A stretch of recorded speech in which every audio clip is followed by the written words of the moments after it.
Hey guys, tonight we are stepping into sandals that absolutely did not have arch support, navigating a world where you could be publicly shamed for eating a bean at the wrong time, insulting a god by sneezing during dinner, or accidentally sitting on the wrong side of the symposium couch. We're talking about ancient Greece, not the marble statue philosophy textbook version your high school teacher sold you, but the real thing, where daily life was a minefield of bizarre unwritten rules, deeply uncomfortable social obligations, and enough superstitions to fill a very anxious scroll. Before you get comfortable, a quick thank you, a genuinely warm one, to the viewer who suggested tonight's topic. You know who you are, and so does the channel. If you enjoy what I do here, please like and subscribe, but only if you actually mean it. Leave a comment telling me where you're listening from and what time it is, and if you haven't already, the channel is now on Spotify too, link is in the description, right there waiting for you. Now dim the lights, switch on a fan, pull your blanket up, and get comfortable, because we are about to go somewhere strange and ancient and very, very particular about which hand you use for things. Let's just pause here for a second, because I want you to really consider what you'd be walking into. Have you ever wondered what it was actually like to sit down for dinner in ancient Athens? Did you have to eat in a specific order? Could you compliment the host wine, or was that somehow rude? What happened if you sneezed at a dinner party? Were you cursed? Were you cursing everyone else? Was there a correct and incorrect way to pour a drink for the gods? And if you got it wrong, was that on you personally? Could a woman eat in the same room as men? Or was that a whole separate situation with its own etiquette rules and social landmines? What did you do if you accidentally touched something ritually unclean right before a sacrifice? Was there a protocol for that? And how many days of ritual purification was it going to cost you? And perhaps most importantly, was there a single moment in ancient Greek daily life where nobody was judging you? Short answer, no, there was not. Congratulations.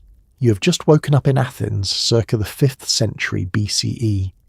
The sun is rising over the Acropolis, someone nearby is already arguing about philosophy, a rooster is screaming its opinion from the neighbour's courtyard, and you have already, somehow, violated 3 unwritten social rules before your feet have touched the floor. Good luck. Let's start at the very beginning, which in ancient Greece was already complicated. The moment you opened your eyes, you were operating inside a framework of religious obligation, social expectation, and deeply held superstition that governed everything from which foot you put on the floor first, to whether the quality of your dreams was considered a message from the gods or a personal character flaw. Getting out of bed in ancient Greece wasn't the groggy shuffle to the kitchen experience you're used to. It was the opening act of a long performance, and the audience, at least in your own mind, was divine. Stepping out of bed with your left foot first was considered an extremely bad omen, the kind of start to the day that could theoretically explain everything that went wrong afterward, including the goat escaping, the bread burning, and your neighbour's inexplicable hostility at the market. The right foot was auspicious, the right foot was your friend. The right foot was the foot of a person who had their life together, and if you forgot, well, you'd know by noon. Here's the thing about the right foot rule. It wasn't eccentric. It wasn't one peculiar person's morning ritual that somehow spread around Athens like a catchy tune. It was a widely observed, culturally embedded piece of everyday practice that people took genuinely seriously. The way you take seriously the habit of checking your phone before you fully open your eyes, not because it's rational, but because the alternative feels wrong in a way you can't quite articulate.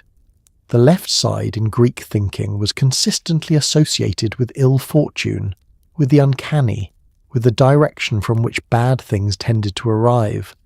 The right side was favourable, strong, aligned with the gods who wanted good things for you. Starting your day on the wrong foot, literally, was like opening an email you knew contained bad news before.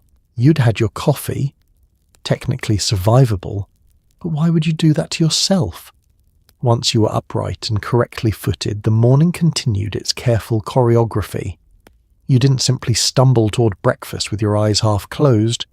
You emerged from sleep into a world that required engagement because the night had just happened, and the night was full of divine activity that might require your attention.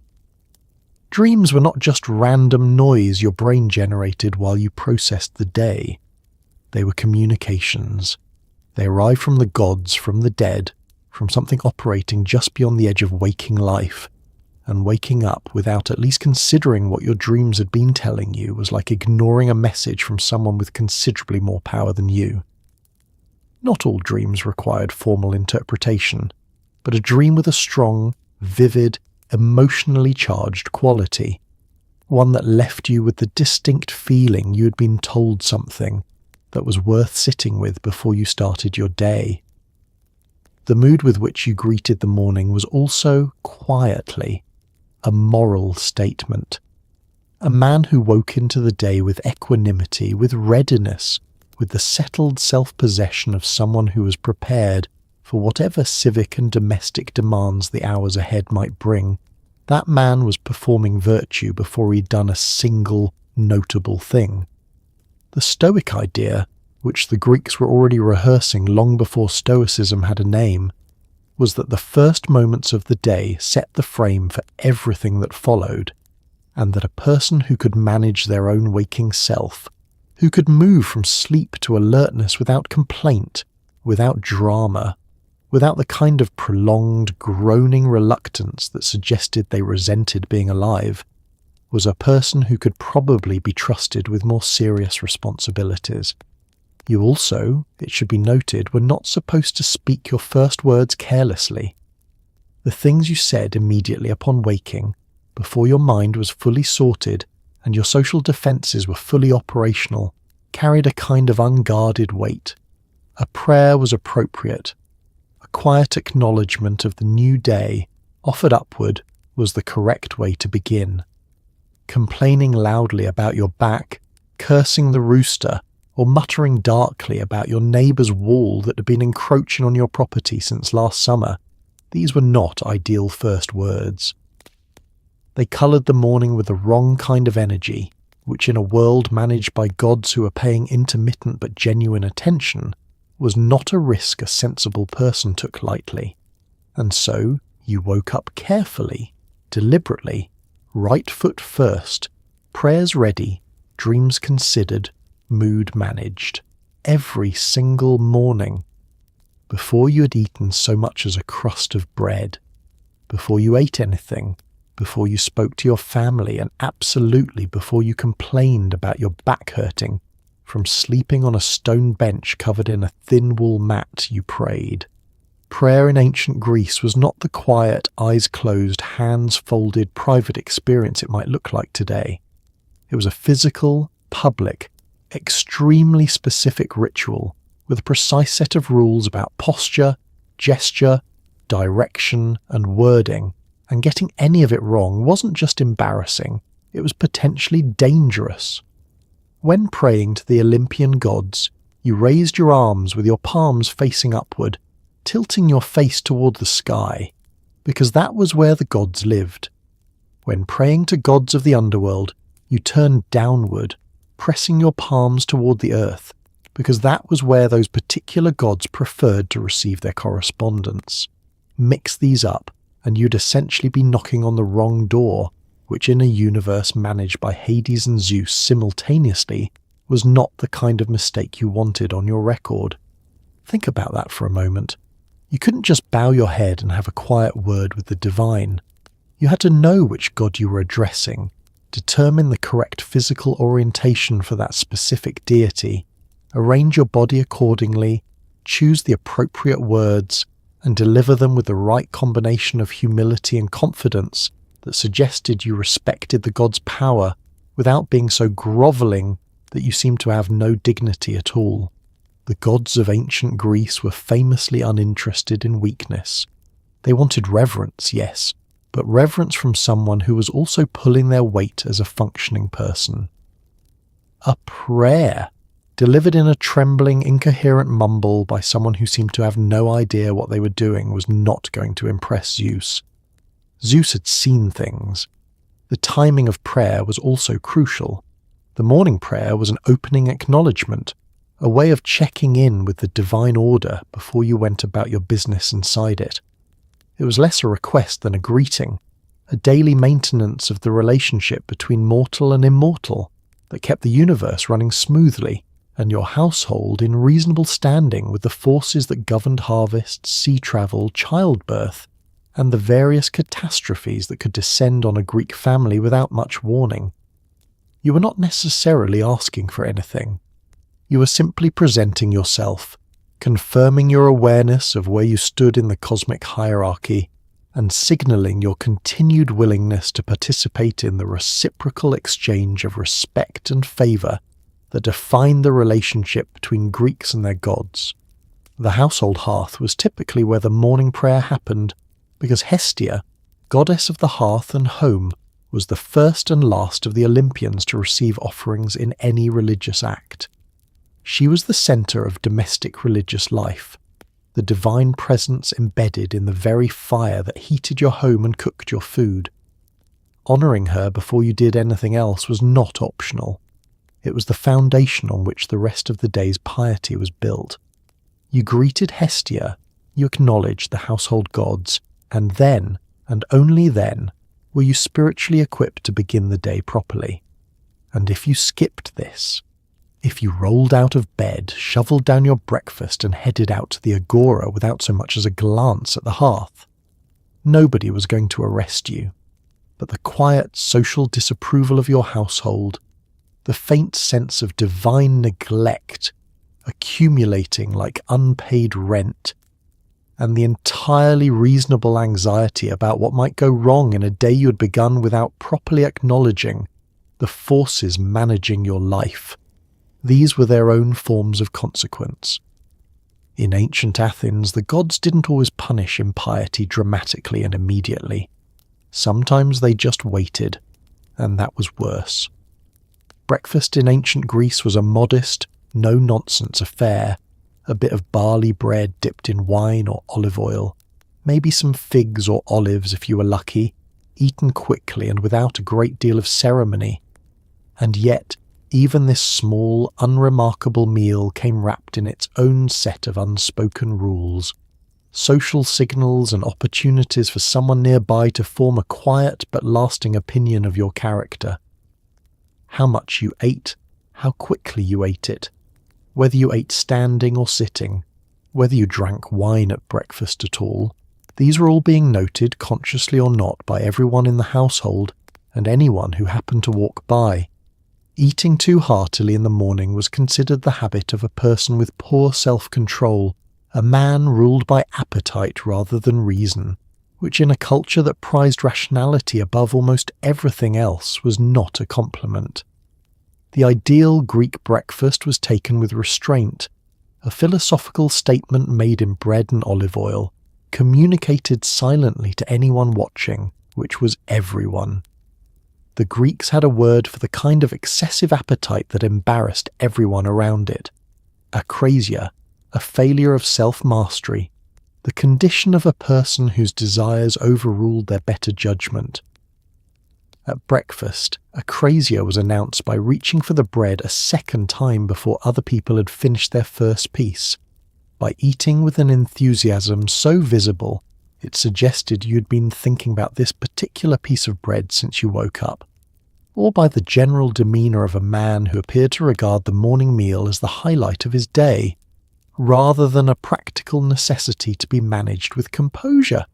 You ate, you were grateful, you did not make a whole thing of it. The wine question at breakfast is worth dwelling on because it illustrates how precisely calibrated the social rules were. Wine was drunk in the morning in ancient Greece. The small beer problem again, where the water was risky and diluted wine was safer, but the ratio of wine to water and the manner in which you consumed it said something about you. A very small amount of wine, heavily diluted, taken quickly as part of your bread-dipping routine was unremarkable. wine taken with evident relish, in a quantity that suggested this was less about hydration and more about enthusiasm. This was the breakfast of a man who'd already made certain decisions about his day and who you probably weren't going to see at the gymnasium later. The pace of eating mattered too. Eating quickly but not frantically communicated that you had things to do, that your day had purpose and forward momentum, that you were a person of some practical importance to the city's functioning. Eating slowly, luxuriously, with the unhurried ease of someone who had nowhere to be, that was either the privilege of great wealth or the behaviour of a man who lacked sufficient civic purpose, and Athens had opinions about both. The socially ideal breakfast pace was the pace of someone who was eating efficiently so that they could go be useful, performed with enough calm that you didn't appear harried or anxious about what came next. Somewhere between purposeful and serene, every morning, over barley bread. What you ate also communicated economic reality, which in Athens was never entirely private. The quality of your bread, barley versus wheat, coarse versus fine, was a visible indicator of household prosperity that your neighbours and guests understood immediately. Eating well when times were hard and you wanted to appear prosperous was a calculated risk. Eating modestly when you could afford better, as a demonstration of philosophical austerity, was a statement.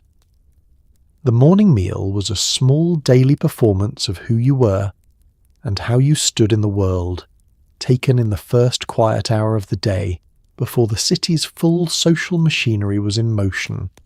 Personal appearance in ancient Greece was not a private matter. It was a social statement, a political declaration, and a moral position, all at once, communicated entirely through what you did or didn't do with your hair, your beard, your skin, and your clothing.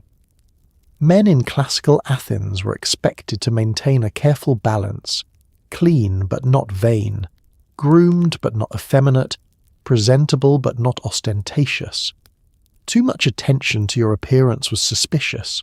Too little was disrespectful to the people around you and potentially to the gods. Hair length and style shifted with the times. During earlier periods, long hair on men was a sign of aristocratic status and martial pride. Spartans in particular kept their hair long, reportedly to look more terrifying in battle, which might be history's most committed style choice. Cutting your hair was associated with mourning, with slavery, with defeat.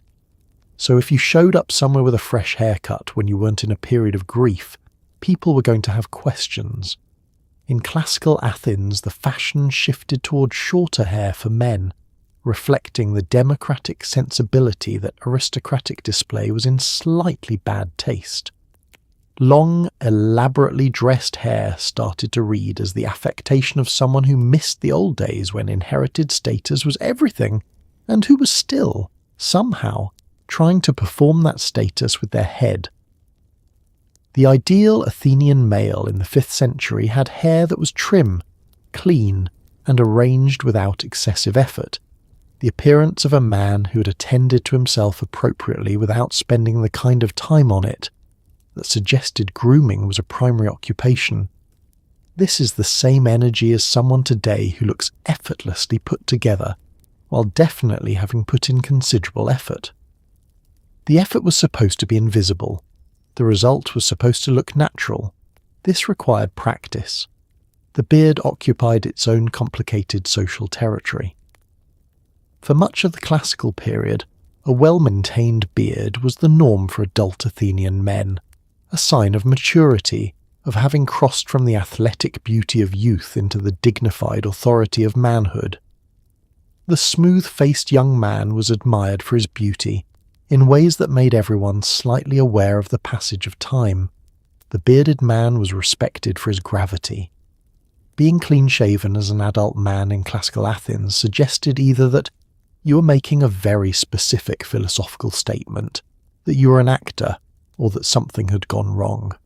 Alexander the Great's later fashion for clean-shaving swept through the Greek world and changed everything, which tells you something about the power of a sufficiently dominant personality over centuries of established social norms The use of oil on the skin deserves mention because it was practically universal and yet came with its own etiquette. Athletes oiled their bodies before training at the gymnasium, which was standard and expected.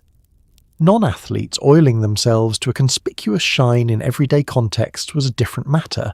It read as vanity, as an excessive attention to the body's presentation that suggested your priorities were misaligned.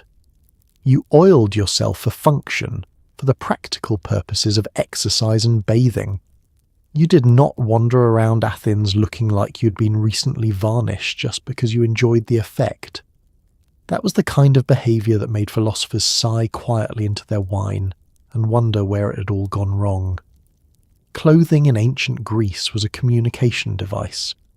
Every fold, every pin, every colour you chose when you wrapped yourself in your hymation or belted your chiton was sending a message to everyone who looked at you.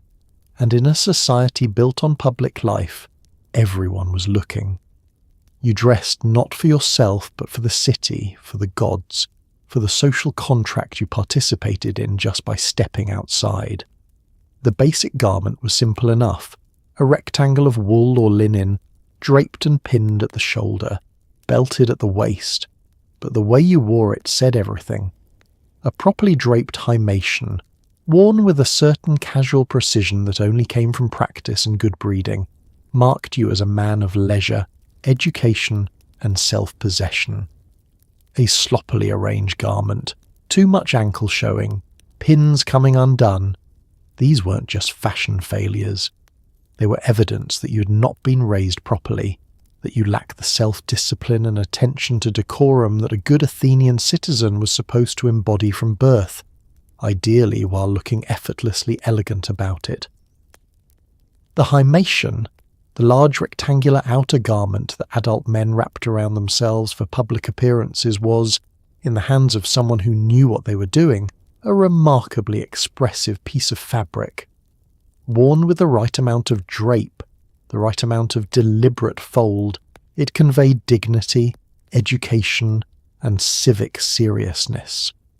Worn carelessly, it conveyed the opposite. Philosophers were famous for wearing their hymations in a particularly austere, unornamented way, simple, without affectation, draped to suggest that their owner's concerns lay elsewhere than in textile arrangement. This was itself a studied performance of simplicity, which is a very Greek paradox and also honestly quite relatable. Think of the modern equivalent. The intellectual who wears the same plain outfit every day as a statement about prioritizing mental life over appearances while being perfectly aware of the statement they're making. Colour communicated social position with an efficiency that required no words. Brightly coloured garments, particularly those dyed with expensive pigments, announced wealth immediately and without ambiguity. Poorer citizens wore undyed or simply dyed cloth, not as a fashion choice, but as an economic reality.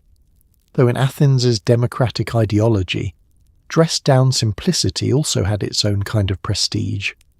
White garments, clean and carefully maintained, were worn for formal occasions, for religious ceremonies, for the moments when you needed to present yourself as a person operating at the level of civic seriousness the occasion demanded. Showing up to a religious festival in your everyday working clothes was the ancient equivalent of attending a wedding in shorts. Technically present, definitely noticed. Footwear added another layer of social communication. Going barefoot was acceptable in many contexts and was even associated with philosophical humility. Socrates famously went barefoot everywhere, which was partly genuine austerity and partly the kind of calculated eccentricity that a sufficiently confident man could deploy as a statement. But going barefoot in a context that called for sandals, particularly at a formal gathering or in a sacred space, was a failure of social awareness. The right sandal, worn at the right time, was a small but meaningful acknowledgement that you understood where you were and what the occasion required.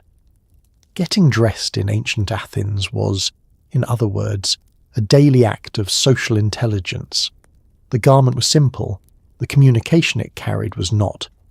You might think that visiting a neighbour in ancient Athens was a casual, low-stakes situation. Knock, enter, sit down, discuss philosophy. You would be wrong. Entering another person's home was a ritual with a clearly defined set of etiquette obligations, and violating them wasn't just rude. It was a genuine social offence with potentially long-lasting consequences in a culture where reputation was one of your most valuable possessions. You did not simply walk in. You announced yourself, you waited, and you entered in a way that communicated respect for the household gods who lived in a small shrine near the door, and for the hierarchies of the family inside. The threshold itself was sacred, associated with Hestia, goddess of the hearth, and with the protective deities of the home, and crossing it carelessly was the kind of thing that made your host quietly decide you were the sort of person who didn't know how the world worked. The announcement of your arrival was not a formality. It was the beginning of a ritual exchange that established the terms of your visit and gave the household time to arrange itself appropriately for your presence. You called out from outside. There was no knocking on a Greek door the way we understand it. No gentle rap followed by waiting with your face politely averted. You announced yourself audibly, by name, giving the household time to prepare, to make sure that the women of the house had retreated to their appropriate quarters, that the host was in a position to receive you, that the physical space of greeting was organised in the way that reflected well on the family. Arriving and entering simultaneously, without pause, without announcement, without the small ritual buffer that allowed everyone to settle into their social roles, this was extremely poor form. It was the behaviour of someone who treated other people's private space as an extension of their own, which in Athens was not a quality anyone admired. The threshold pause had religious dimensions too. The space between outside and inside was genuinely liminal, a place associated with divine protection and with the boundary between the domestic world and the public one. Certain deities guarded doorways, and these were not deities you stepped past casually. A brief acknowledgement, even if only gestural and internal, of the sacred nature of the threshold was the kind of background piety that serious Greeks maintained habitually, the way a religious person today might cross themselves entering a church without breaking stride or making a production of it. It was a small, reflexive act of respect that cost nothing and communicated everything about the kind of person you were. Once you were inside, the social dynamics became even more layered. You were in someone else's sacred domestic space, governed by their household gods and their household rules.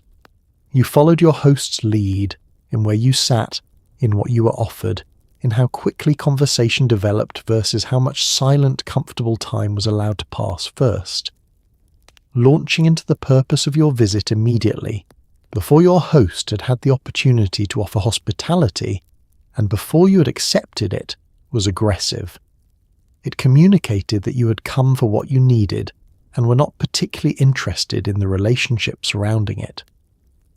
Athens was a city of relationships. The visit before the business was not a pleasantry. It was the point. The symposium was one of the centerpieces of Athenian social life, a gathering of men to drink wine, recline on couches, discuss ideas, listen to music, and engage in the specific kind of intellectualized socializing that ancient Greeks had essentially elevated to an art form.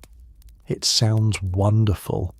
It also had more rules than a corporate board meeting and consequences for breaking them that were far more immediate and personal. The host set the tone, the wine-to-water ratio, and the topics of conversation, and guests were expected to follow his lead with a gracious flexibility that required considerable social skill. Wine was never drunk undiluted. Mixing it with water was the mark of a civilized man. Drinking it neat was the habit of the barbarian, or someone who had stopped caring what people thought, which in ancient Athens amounted to the same thing. You reclined on your left side to keep your right hand free. You did not eat too much, talk too loudly, or dominate the conversation in ways that suggested you had forgotten other people existed. The host's authority at a symposium was genuine and considerable. He appointed a symposiarch, sometimes himself, sometimes a trusted guest, whose job was to manage the evening's drinking pace, set the mixing ratio for each round, decide on the games, topics and performances that would structure the night, and generally keep the event functioning at the level of civilized enjoyment rather than descending into the kind of chaos that ended with someone breaking furniture and everyone agreeing not to discuss it afterward. The symposiarch's decisions were to be followed without complaint. If he set a light ratio, more water, less wine. Guests who privately wanted something stronger swallowed their disappointment along with their diluted drink, and presented the composed face of a man who was fine. Being visibly unhappy with the ratio was petulant. Asking for your cup to be done differently was aggressive. You were a guest. You drank what the room was drinking. The physical arrangement of the symposium room was itself a map of social hierarchy. Couches lined the walls. Positions of honour were known and understood by everyone present.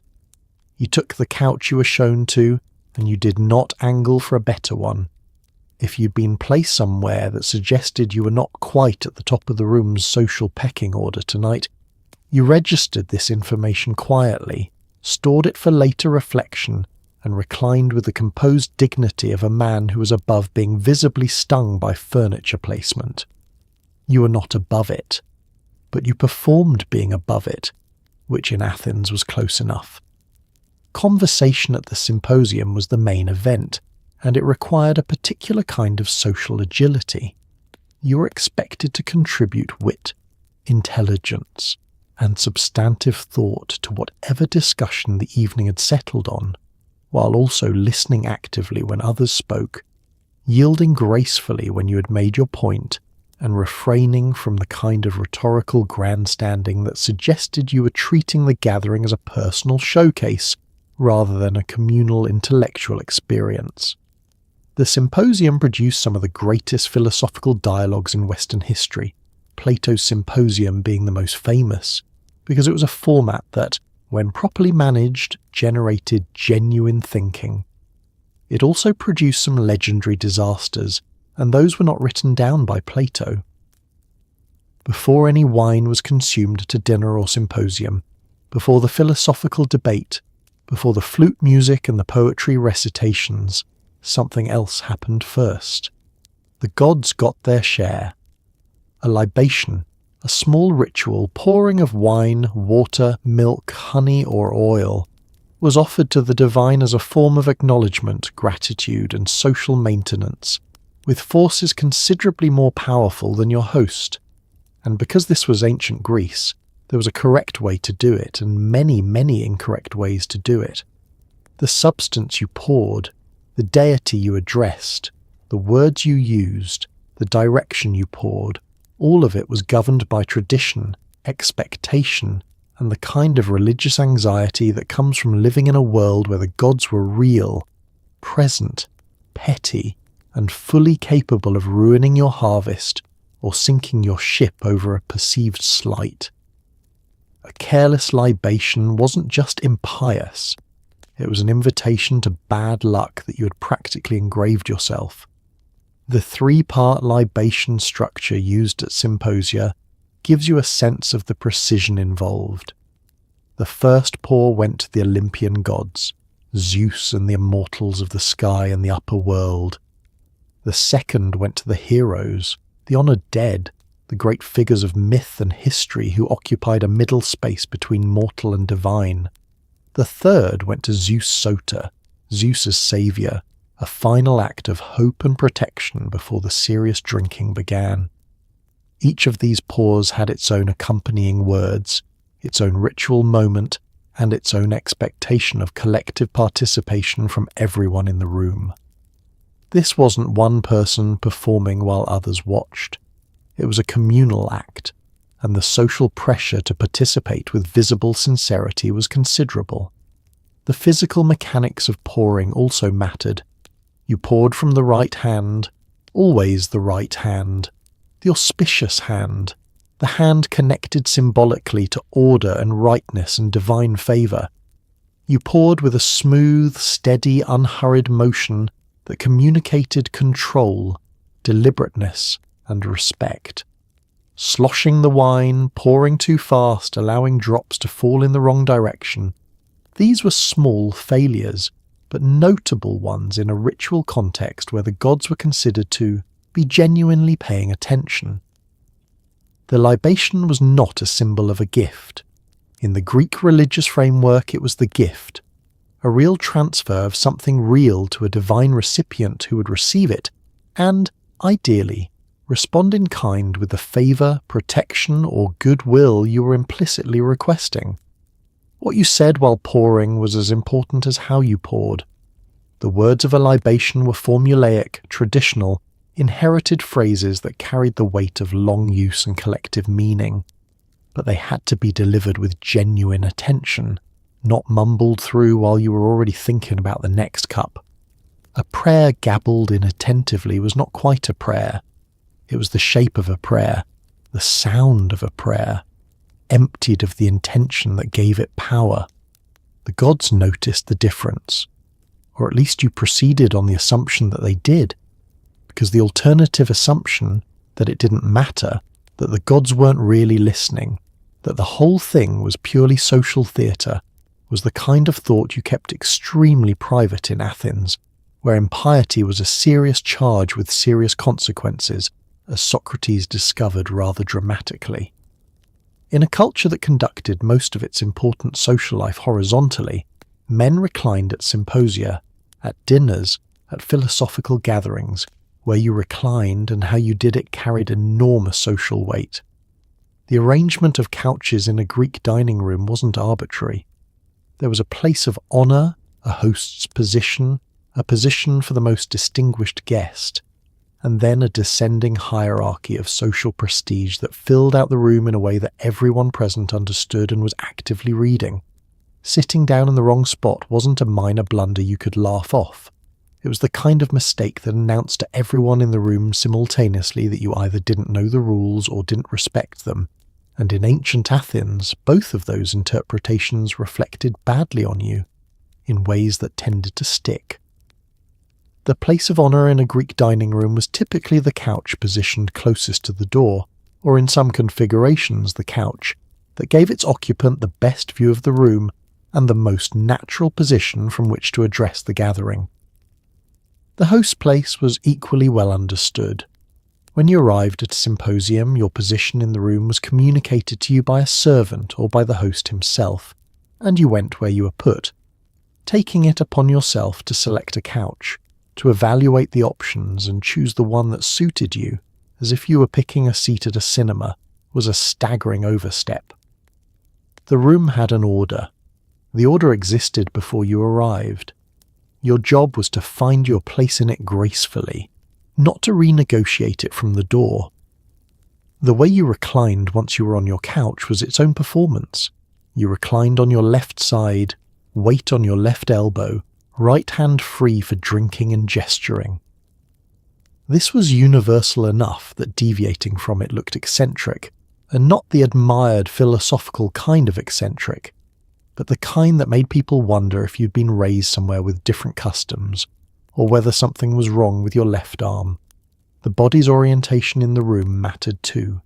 You faced toward the centre of the gathering, toward the conversation and the shared space of the symposium, rather than toward the wall, which would have been the physical expression of social withdrawal, technically present but practically absent, and in Athens that was a statement.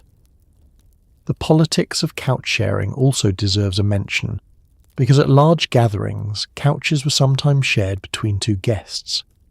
The etiquette of the shared couch was a miniature version of all the other hierarchies, who reclined toward the head of the couch and who took the foot, how you managed the physical proximity to another person while maintaining the composure of a man who was completely comfortable with the arrangement, how you avoided encroaching on your couch partner's space, without making it obvious that you were actively managing the boundary.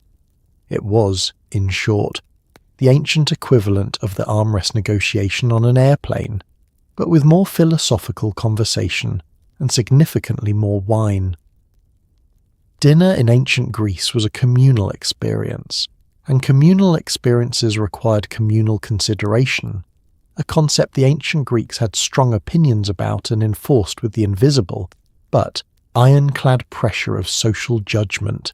There were rules about what you took from the shared dishes, in what order, in what quantity, and with what degree of visible enthusiasm, because enthusiasm for food was complicated in a culture that associated self-control with virtue and appetite with weakness. You did not reach across someone to get to the good olives. You did not help yourself twice to the fish before everyone had been served once. You did not eat too quickly, too loudly, or with an expression of pleasure so unrestrained that it suggested your dinner had become the highlight of your week. The ideal Greek dinner guest ate well, ate moderately, and wore the expression of a man who was enjoying himself but could take it or leave it. The culinary equivalent of playing it cool performed for an entire room of people who were all doing exactly the same thing. The communal dish was a small arena of social trust, everyone reaching into the same bowl of olives, the same plate of fish, the same pile of flatbread was enacting a ritual of shared resource management that relied on each person exercising self-restraint and consideration without being told to. The unspoken rule was that you took a reasonable share. You took it from the section of the dish nearest to you rather than fishing around for the best piece, and you ate what you took without making your feelings about the quality of the selection too visible. Taking the best piece, the largest fish, the most desirable cut, the choicest olive, was permissible if it came to you naturally, but conspicuously manoeuvring for it was the behaviour of a person who had decided their appetite outranked everyone else's, and that person was going to be remembered. The speed of eating was calibrated to the room. You aimed to eat at roughly the same pace as the people around you, neither racing ahead in a way that suggested urgency or excessive hunger, nor falling so far behind that the dishes were being cleared while you were still methodically working through your portion. Both extremes communicated the same underlying problem, a failure to be present with the social reality of the dinner, rather than simply focused on the transaction of food. You were not at dinner to eat. You were at dinner to share a meal with people, and sharing a meal was a social act that happened to involve food, not the other way around. Keeping this distinction clear and performing it through the small calibrations of pace and portion was part of being a good dinner companion. Bread, which accompanied most meals and served as both food and informal utensil, had its own set of handling rules. You broke bread, you did not cut it at the table. You used your portion to scoop or absorb sauces and olive oil with the controlled efficiency of someone who'd been doing this since childhood and who did not need to think about it, which communicated that you had indeed been doing it since childhood, which meant you had been properly raised. Fumbling with your bread, tearing off pieces too large or too small, losing control of a scoop and depositing sauce on yourself or your neighbour. These were small things, the kind of small things that only mattered in a context where every small thing was being quietly observed and filed away, which is to say, every Greek dinner. Conversation at a Greek dinner party was not the freewheeling, interrupting each other, talking over the food experience that passes for dinner conversation today. It was a structured, hierarchical, somewhat competitive performance, with a clear set of rules about turn-taking appropriate topics, the handling of disagreement, and the supreme social crime of boring everyone with a story that went on too long. Silence had its own etiquette. Knowing when not to speak was considered as important as knowing what to say, and the person who gabbled endlessly through a meal, filling every pause with noise, was regarded with the same mild contempt reserved for people who drank too much or reclined in the wrong position. You were expected to contribute, to be witty when the moment called for it, To ask good questions, to listen with visible attention when someone else spoke, and to know when the conversation had moved on without requiring someone to tell you directly, because having to be told directly was itself an embarrassing sign. The Athenian dinner table had an informal but clearly felt conversational hierarchy. The host spoke first and most freely, setting the tone and the initial direction. Distinguished guests were invited to contribute early, a signal of their social position, and their contributions were received with the attentive respect that communicated the room understood who they were. Newer, younger, or less established guests contributed more carefully, not silent, because silence when you had something worth saying was its own failure, but measured, choosing their moments with the deliberateness of someone who understood that a well-placed observation at the right moment was worth considerably more than a stream of mediocre ones delivered at volume. The goal was quality, not quantity, and the dinner table rewarded people who understood the difference. Interrupting was a serious offence, and not merely because it was rude to the person being interrupted. It was rude to the room, which had settled into a conversational rhythm that everyone was participating in maintaining, and the interrupter had unilaterally broken it. In a culture that valued harmony and self-restraint as civic virtues, interrupting someone mid-sentence was a small act of social violence, a declaration, even if unintentional, that your thought was more important than their thought, that your timing mattered more than the room's rhythm. The person who did this once was noted. The person who did it repeatedly was not invited back, or was invited back only to gatherings where his particular brand of social recklessness could be deployed as entertainment, which was a different and much less flattering category. Topic selection was equally governed. Certain conversations were appropriate for the dinner table, others were not. Business disputes, legal grievances, personal complaints about specific individuals who were not present, these were the conversational equivalent of bringing your work to someone's dinner party and spreading it across the table. You simply didn't. The appropriate topics were the ones that could be discussed with wit, generality, and some philosophical or intellectual content, questions about the good life, the nature of courage, the best form of government, whether the flute girl this evening was better than the one at Clenthis's house last month. Specific, pointed, personal grievances transformed a shared social occasion into a tribunal, and nobody had come to dinner to serve on a tribunal, at least not without adequate warning. The joke occupied a particularly delicate space. Wit was admired, genuine, quick, intelligent wit that landed cleanly and moved on was one of the most socially valued qualities a man could display at dinner.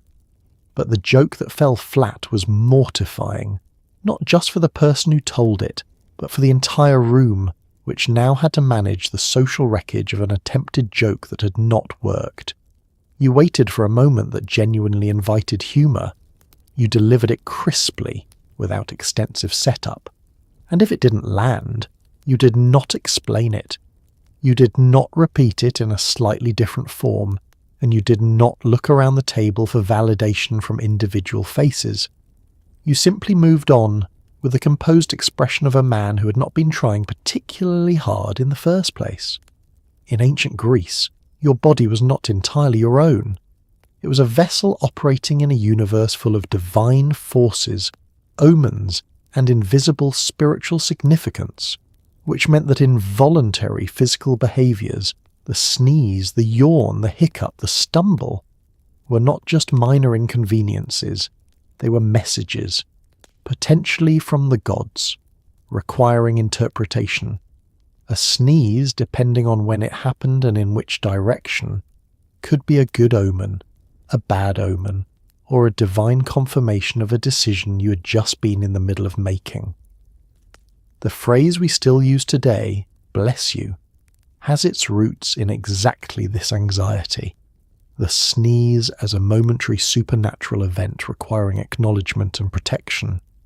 Sneezing to the right was generally favourable, sneezing to the left less so. Sneezing during a speech or an important conversation required a brief ritual response before anything could continue, because the universe had just interrupted and you didn't ignore the universe. The sneeze during a deliberation was the most loaded of all. If you were in the middle of making a decision, weighing whether to go on a journey, whether to enter into a business arrangement, whether to take a particular action that had been under discussion, and you sneezed, this was widely understood as a divine confirmation. The universe was weighing in. The decision you had been leaning toward at the moment of the sneeze was the correct one, or so the interpretation went, which created a fascinating incentive structure where the timing of a sneeze could be retroactively read as cosmic endorsement for whatever you were already inclined to do. This is, when you think about it, roughly equivalent to modern confirmation bias, but with a significantly better narrative. The yawn carried different but equally loaded social implications. Yawning in company was a display of boredom or exhaustion that reflected poorly on both the yawner and the people providing the context for the yawn. Unlike today, where a politely suppressed yawn behind a raised hand is considered adequate social management of the situation, a Greek yawn in the middle of someone's story or argument was a visible editorial comment on the quality of what was being offered. You suppressed yawns. You suppressed them aggressively and completely. The physical effort of suppressing a yawn while maintaining an expression of engaged interest is something anyone who has sat through a long meeting will recognize, and the ancient Greeks were doing exactly this, with the added pressure that failing at it was a social event rather than just a private one. Stumbling also required management. A stumble, catching your foot on a step, nearly losing your footing in the street, was an omen of uncertain meaning that required a brief mental acknowledgement before you moved on.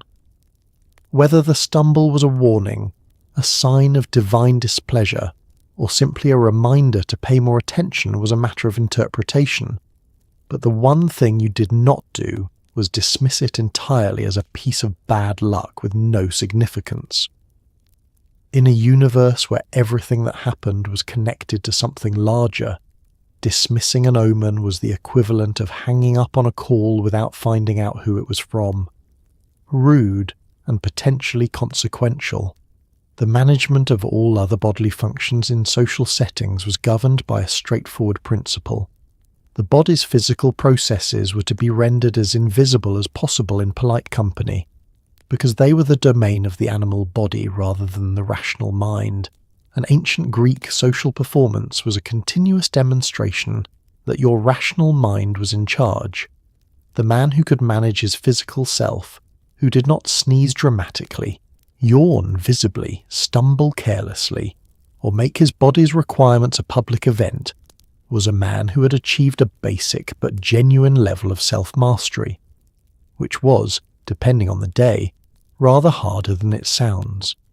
The lives of women in ancient Athens were governed by an etiquette so comprehensive and so deeply embedded in the social fabric that it effectively defined the physical boundaries of their existence. Respectable Athenian women, particularly those of citizen families, were expected to occupy the inner rooms of the household, the gynekonitis, and to minimize their visibility to the outside world to the point of near invisibility.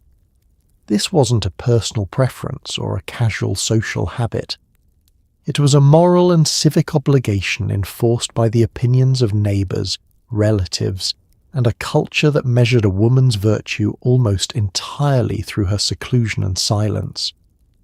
Appearing at the front of the house, lingering near the doorway, being seen too often or too easily by men outside the family, these were not neutral behaviours.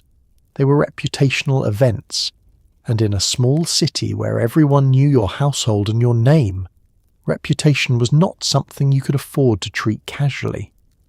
The physical division of the Athenian household was not accidental architecture. The women's quarters were positioned at the rear of the house, sometimes on an upper floor separated from the andron, the men's room, where male guests were entertained by distance, by convention, and by the social understanding that these were two separate worlds occupying the same building. When male guests arrived, women of the household retreated further inward, not dramatically, not with visible urgency that might suggest the household was disorganized or unprepared, simply, quietly, with the practiced ease of people for whom the arrangement was so normal it required no discussion. The household ran on a kind of invisible choreography, women managing the domestic interior while men inhabited the public-facing spaces, each sphere operating with its own logic and its own social rules. Within the women's quarters, the etiquette was no less demanding, only differently oriented. Managing the household, supervising slaves, overseeing food storage and preparation, managing textile production, which was both economically significant and morally associated with feminine virtue, required considerable skill and social intelligence. A woman who ran her household effectively was not invisible to her community's evaluation. She was visible in a specific, approved way. Her competence was demonstrated through the orderly appearance of the household when guests arrived, through the quality of what was served, through the presentation and behaviour of the slaves she managed. These were her public performances, conducted through proxies and outcomes rather than direct social interaction. The question of when women could appear in public at all was governed by a set of exceptions to the general rule of seclusion. Religious festivals were the primary legitimate occasion for respectable women to move through public space. Attending certain religious ceremonies was not only permitted but required, and these occasions served as the main context in which women existed in the shared social world. The funeral was another. The market for poorer women who lacked the household slaves to send on errands was a practical necessity that existed at some tension with the ideal of female seclusion. The neighbour's courtyard, for women of the same social class who visited one another in the semi-private domestic space between households, was a middle ground where social life happened in a way that didn't quite violate the rules and didn't quite satisfy the reality that women, like all humans, needed a social world. The cruelest paradox of this system was that the rules were most strictly applied to the women whose families were most invested in social reputation, the citizen-class women of middling and upper households, whose visibility was most legible as a statement about their family's standing. Poorer women, who had to work in public to survive, were subject to different practical pressures even if the same theoretical standards applied, and the women of Sparta, operating under an entirely different civic philosophy, exercised and appeared in public with a freedom that Athenians regarded with a mixture of disapproval and private fascination.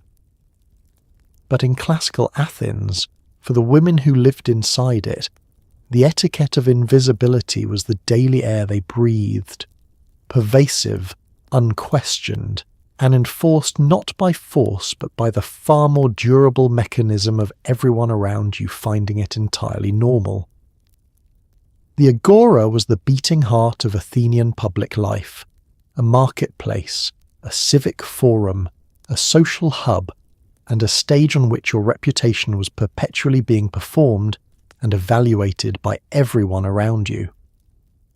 Going to the Agora wasn't just running an errand. It was a public appearance, and public appearances in ancient Athens came with a full complement of behavioural expectations that governed how you walked, how you spoke, how you engaged with merchants, how you acknowledged acquaintances, and how you handled the inevitable encounters with people you were pretending not to be having a dispute with. The way you moved through the Agora communicated your social status, your education, your character, and your relationship to the city. A man who walked slowly with unhurried dignity communicated confidence and good breeding.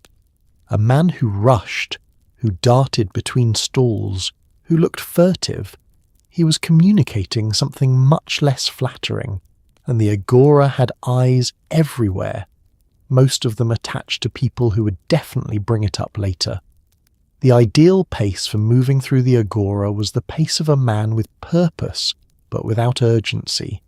Someone who had things to accomplish, but was not so pressed that he couldn't stop to acknowledge an acquaintance, exchange a few words with a philosopher, or pause to observe whatever public spectacle the morning had produced.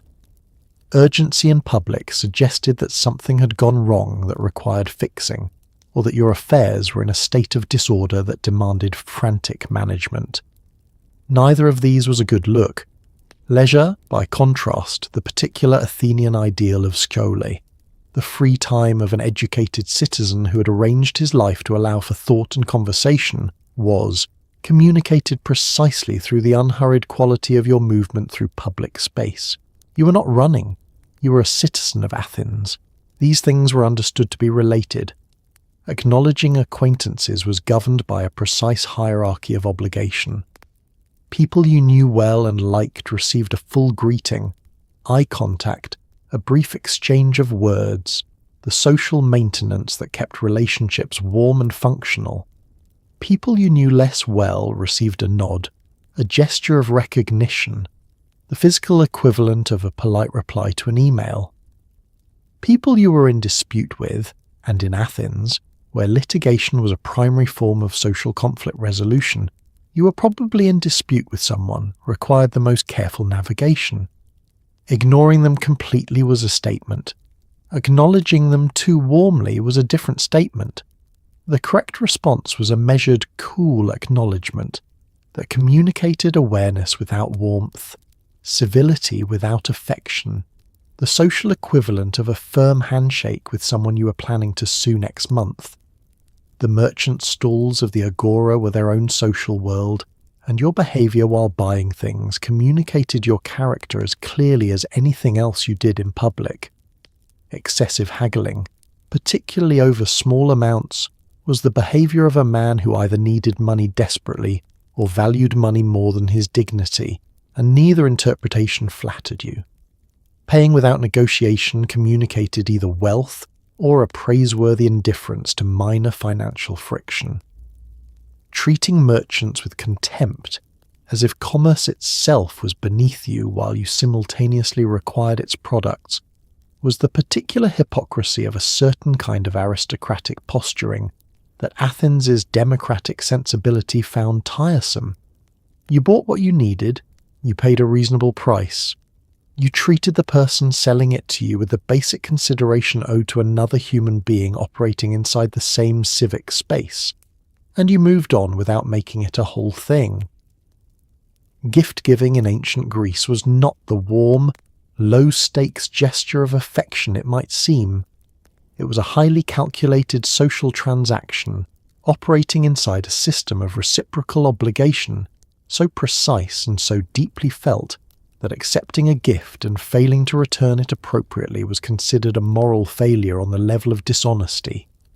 The Greek concept of charis, grace, gratitude, the reciprocal exchange of favour, underpinned almost every social interaction, and nowhere was this more fraught with potential misstep than in the giving and receiving of gifts. When someone gave you something, they were not simply being generous. They were entering into a relationship of mutual obligation with you, and how you responded immediately later, with what, in what quantity, with what manner of graciousness, was a direct expression of your character, your social intelligence, and your understanding of how civilized people treated one another. Getting it wrong didn't just damage the relationship, it said something about who you were that other people would quietly remember. The first rule of receiving a gift was to receive it correctly. This sounds simple. It was not. You received with the right hand, always the right hand, the hand of trust and social sanction. You received with visible but not excessive gratitude, because excessive gratitude suggested you had not been expecting good things, which implied your life had not been going particularly well, and that this gift was more significant to you than it should be.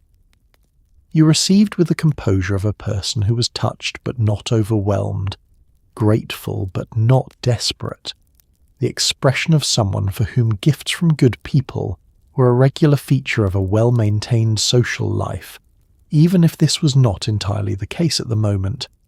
The performance of gracious receiving was its own social skill, and it was taught and practiced from childhood. The timing and nature of the reciprocal gift was its own complicated calculation. Return too quickly and you seem to be paying off a debt rather than expressing genuine feeling, transforming a social gift into a commercial transaction and insulting the spirit of the original gesture. Return too slowly and you seem to have forgotten, which was worse. Return with something of roughly equivalent value and you had calibrated correctly. Return with something considerably less valuable and you had communicated that the relationship was worth less to you than your friend had estimated, a reputational adjustment that nobody enjoyed receiving. Return with something considerably more valuable, and you had either communicated the depth of your feeling sincerely, or you had one-upped the original giver in a way that placed them under a new obligation they hadn't asked for, which was its own kind of aggressive generosity. The gift given in a public context, at a festival, at a celebration, in front of witnesses, carried additional weight because it was a social performance as much as a personal one. The people watching the gift being given and received were registering both the gift and the response, calibrating their understanding of both parties' standing and their relationship to each other. A publicly given gift that was received with obvious underwhelm was awkward for everyone. A publicly given gift that was received with grace and genuine warmth, the right words, the right expression, the right acknowledgement of what the gesture meant, was a small social triumph that reflected well on both participants and left the witnesses feeling that the world was organised correctly, which was, in Athens, often the best you could hope for. Death in ancient Greece was a serious business, and the rituals surrounding it were governed by an etiquette framework that was simultaneously religious, civic, and deeply personal. How you mourned, how loudly, for how long, in what manner, and in what public context was all subject to social scrutiny and, in some cases, actual legal regulation, because ancient Athens occasionally passed laws about how much weeping was appropriate at a funeral, which is both extremely Greek and genuinely fascinating. The preparations for the dead body, the prothesis or public lying in state, the funeral procession, the burial itself, and the subsequent mourning period all had their prescribed behaviours, and deviating from them in either direction, mourning too extravagantly or not enough, was considered equally problematic. Too much visible grief suggested a lack of self-control. Too little suggested a lack of proper feeling. The ideal mourner was visibly grieved but not undignified, which is a very demanding standard to maintain while also being actually sad. The prothesis, the lying in state of the body in the home, was the first major ritual event, and it required the household to present both the deceased and their own grief in the correct format.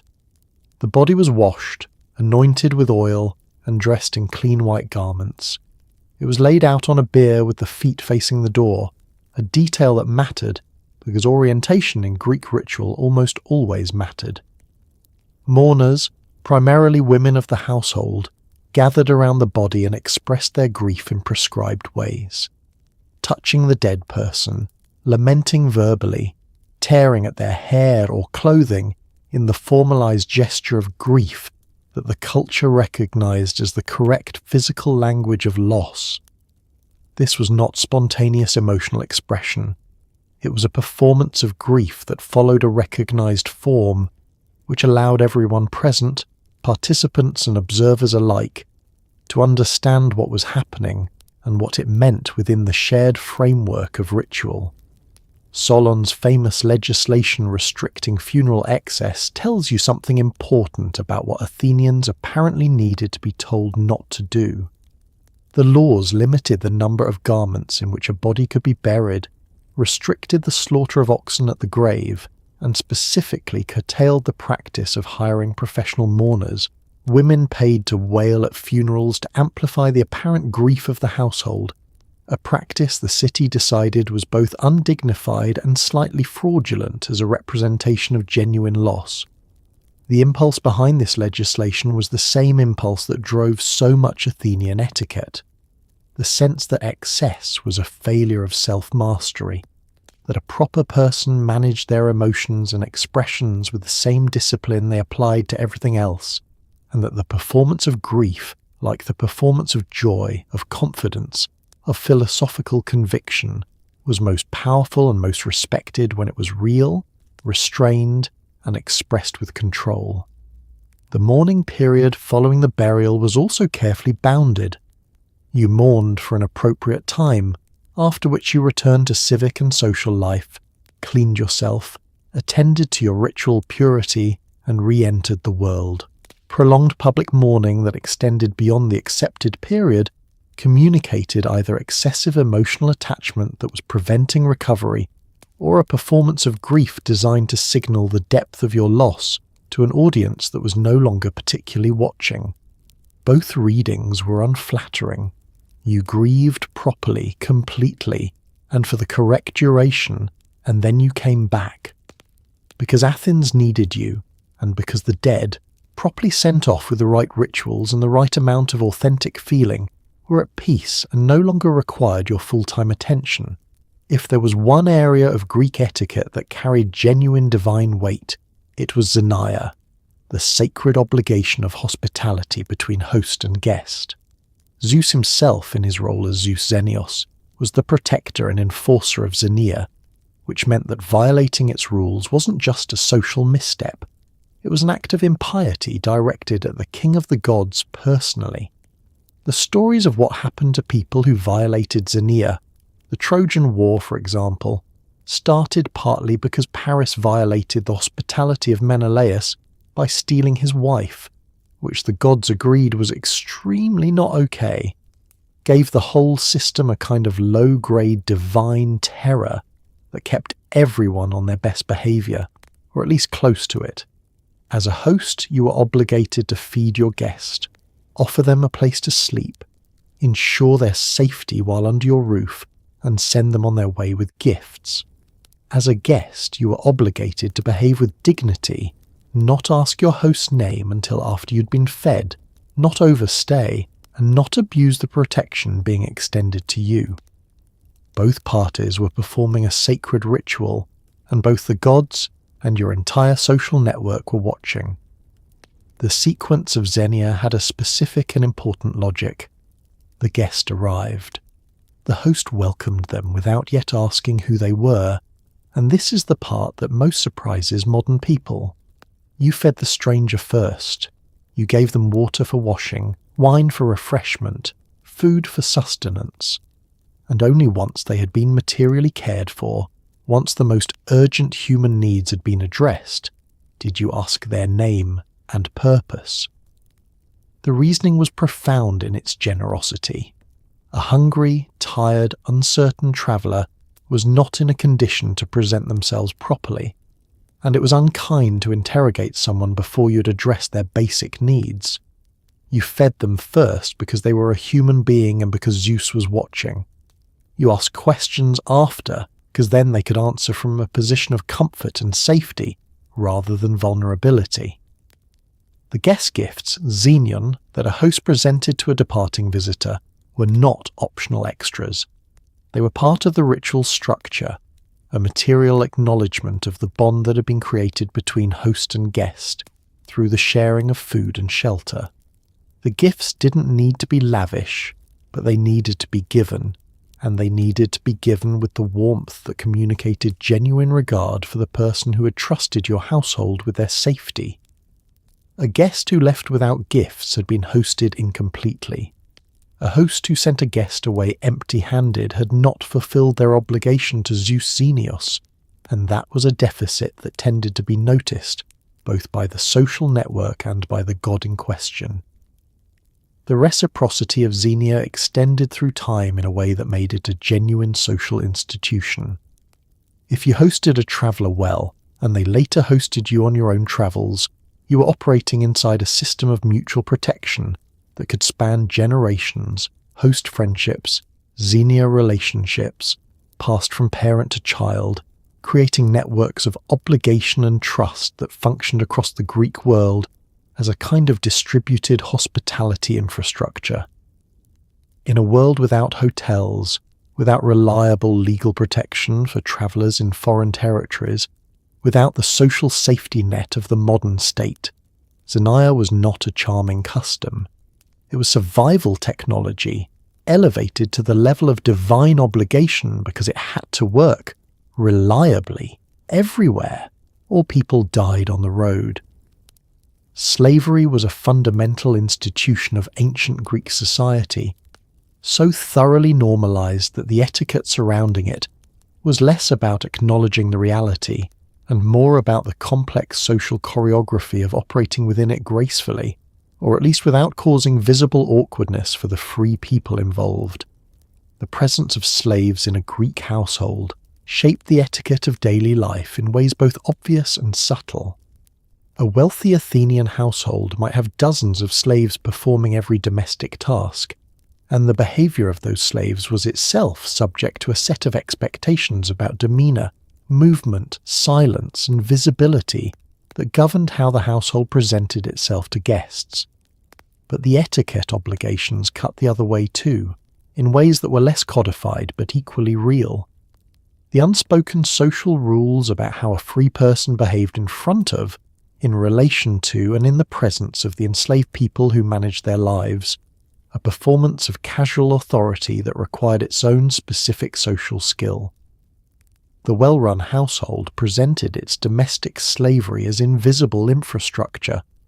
Slaves appeared when needed, delivered what was required, and retreated without calling attention to their movements or their presence. The wine cup was refilled before you noticed it was empty. The dishes arrived from the kitchen at the correct moment. The door was answered before the knock had fully registered. All of this required significant coordination and labour, and the social performance it enabled. The host appearing to receive guests in a household that simply ran, effortlessly and without visible mechanism, was itself a demonstration of the household's wealth, organisation, and social standing.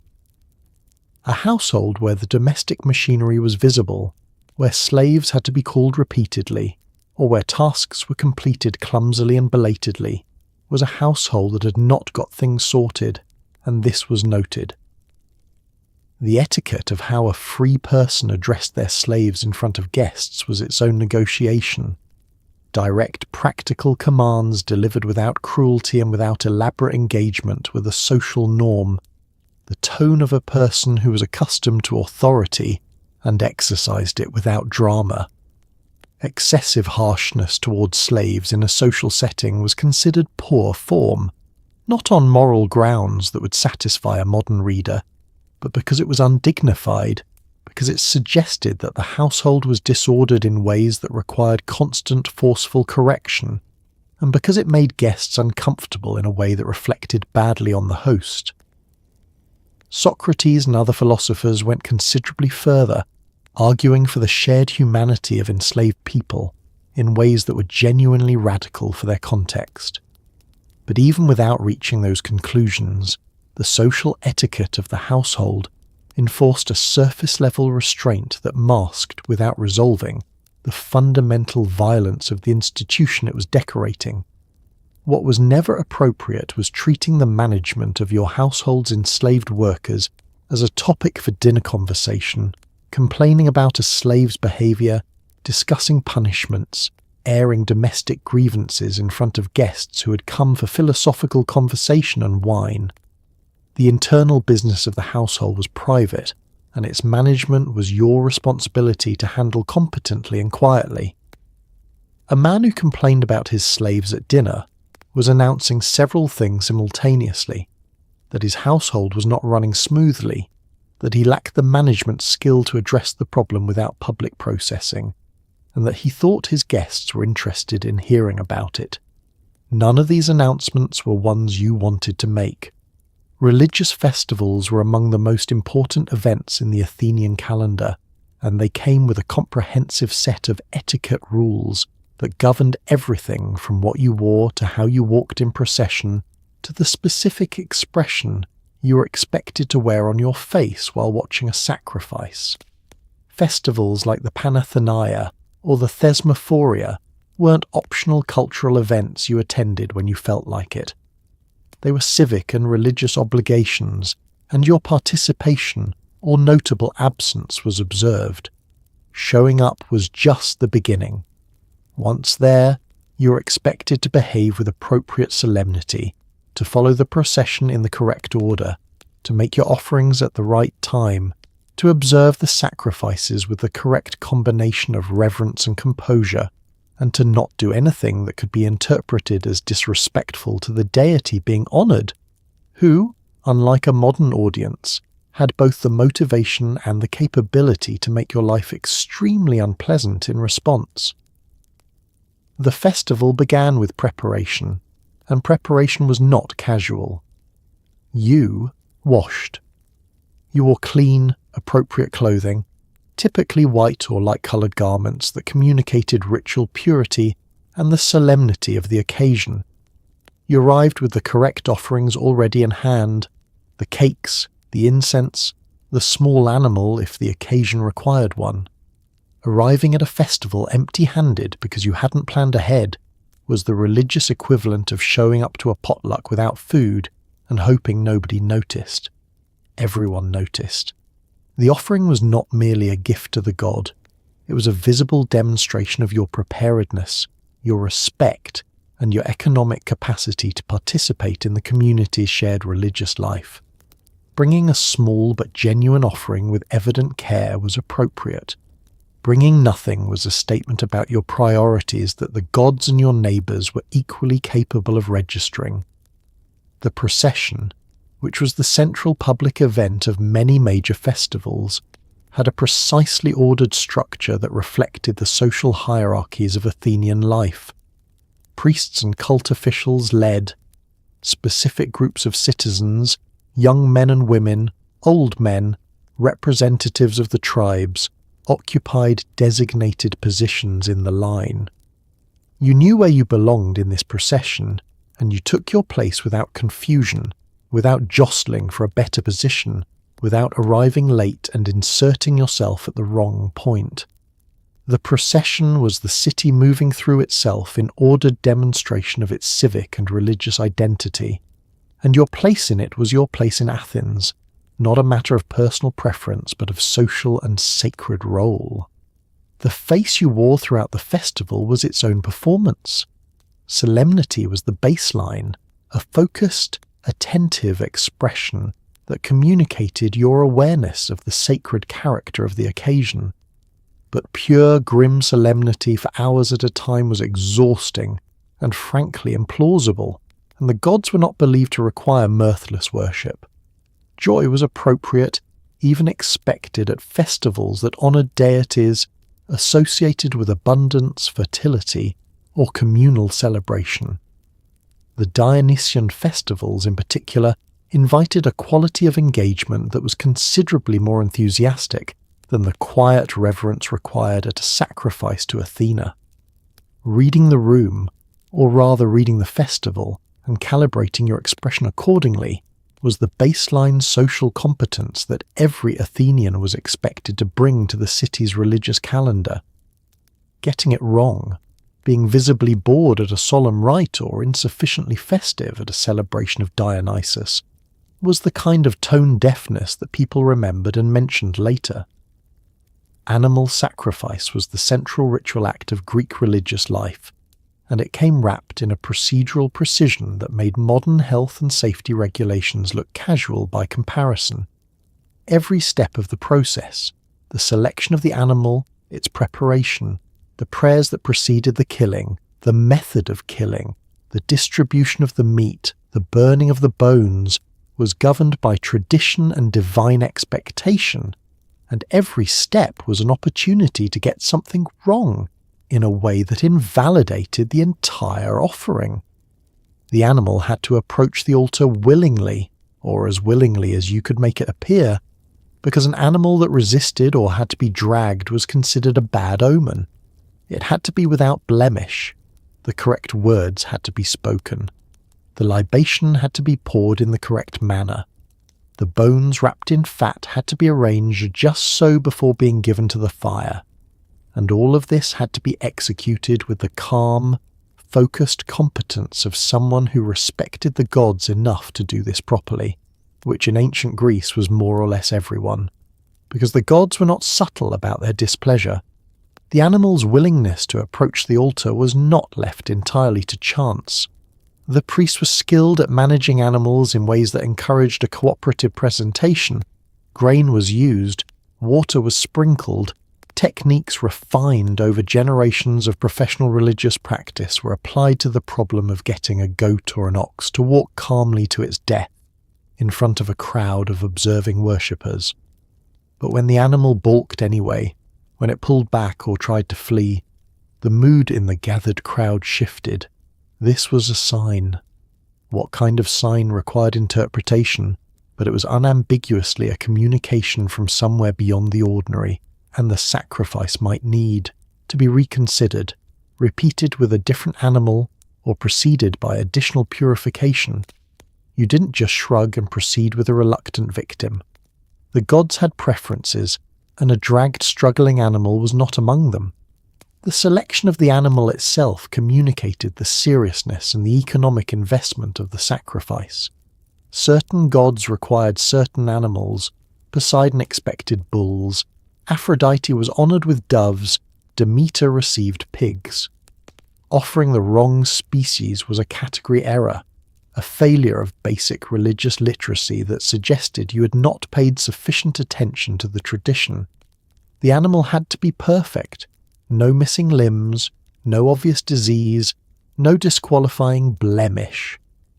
Inspecting the animal before purchase and before the sacrifice, running hands along its flanks, checking its eyes and teeth, was the religious duty of the head of the household, not a task to be delegated to someone who might miss something important, and thereby compromise the entire offering. The distribution of the sacrificed animal followed a strict protocol that was also a social one. The gods received the bones wrapped in fat burned on the altar, an arrangement that the myth of Prometheus explained as having been set up at the very beginning of human-divine relations, with humans keeping the edible meat and the gods receiving the smoke and the ritual portions.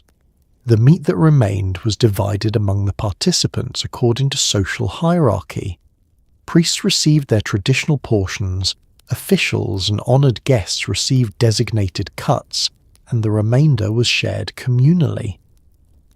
The sacrifice was simultaneously a religious act, a redistribution of protein in a community where meat was not an everyday occurrence, and a public enactment of the social order. The person who received the best cut and the person who received the last portion both knew exactly what their allocation communicated, and neither was expected to comment on it.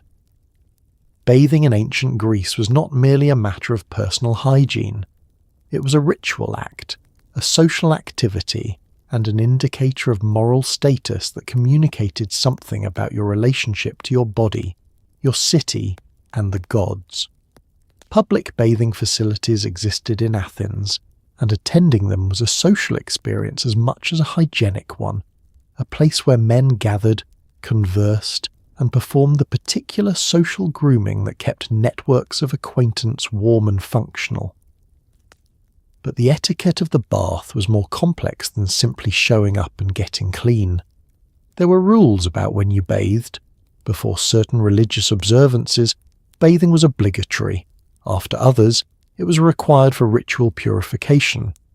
There were standards about frequency, about the use of oil and strigil, about comportment in public bathing spaces, and about the specific social expectation that a person of means would present themselves as clean and properly maintained in public settings, because appearing otherwise suggested either poverty or a concerning lack of self-regard.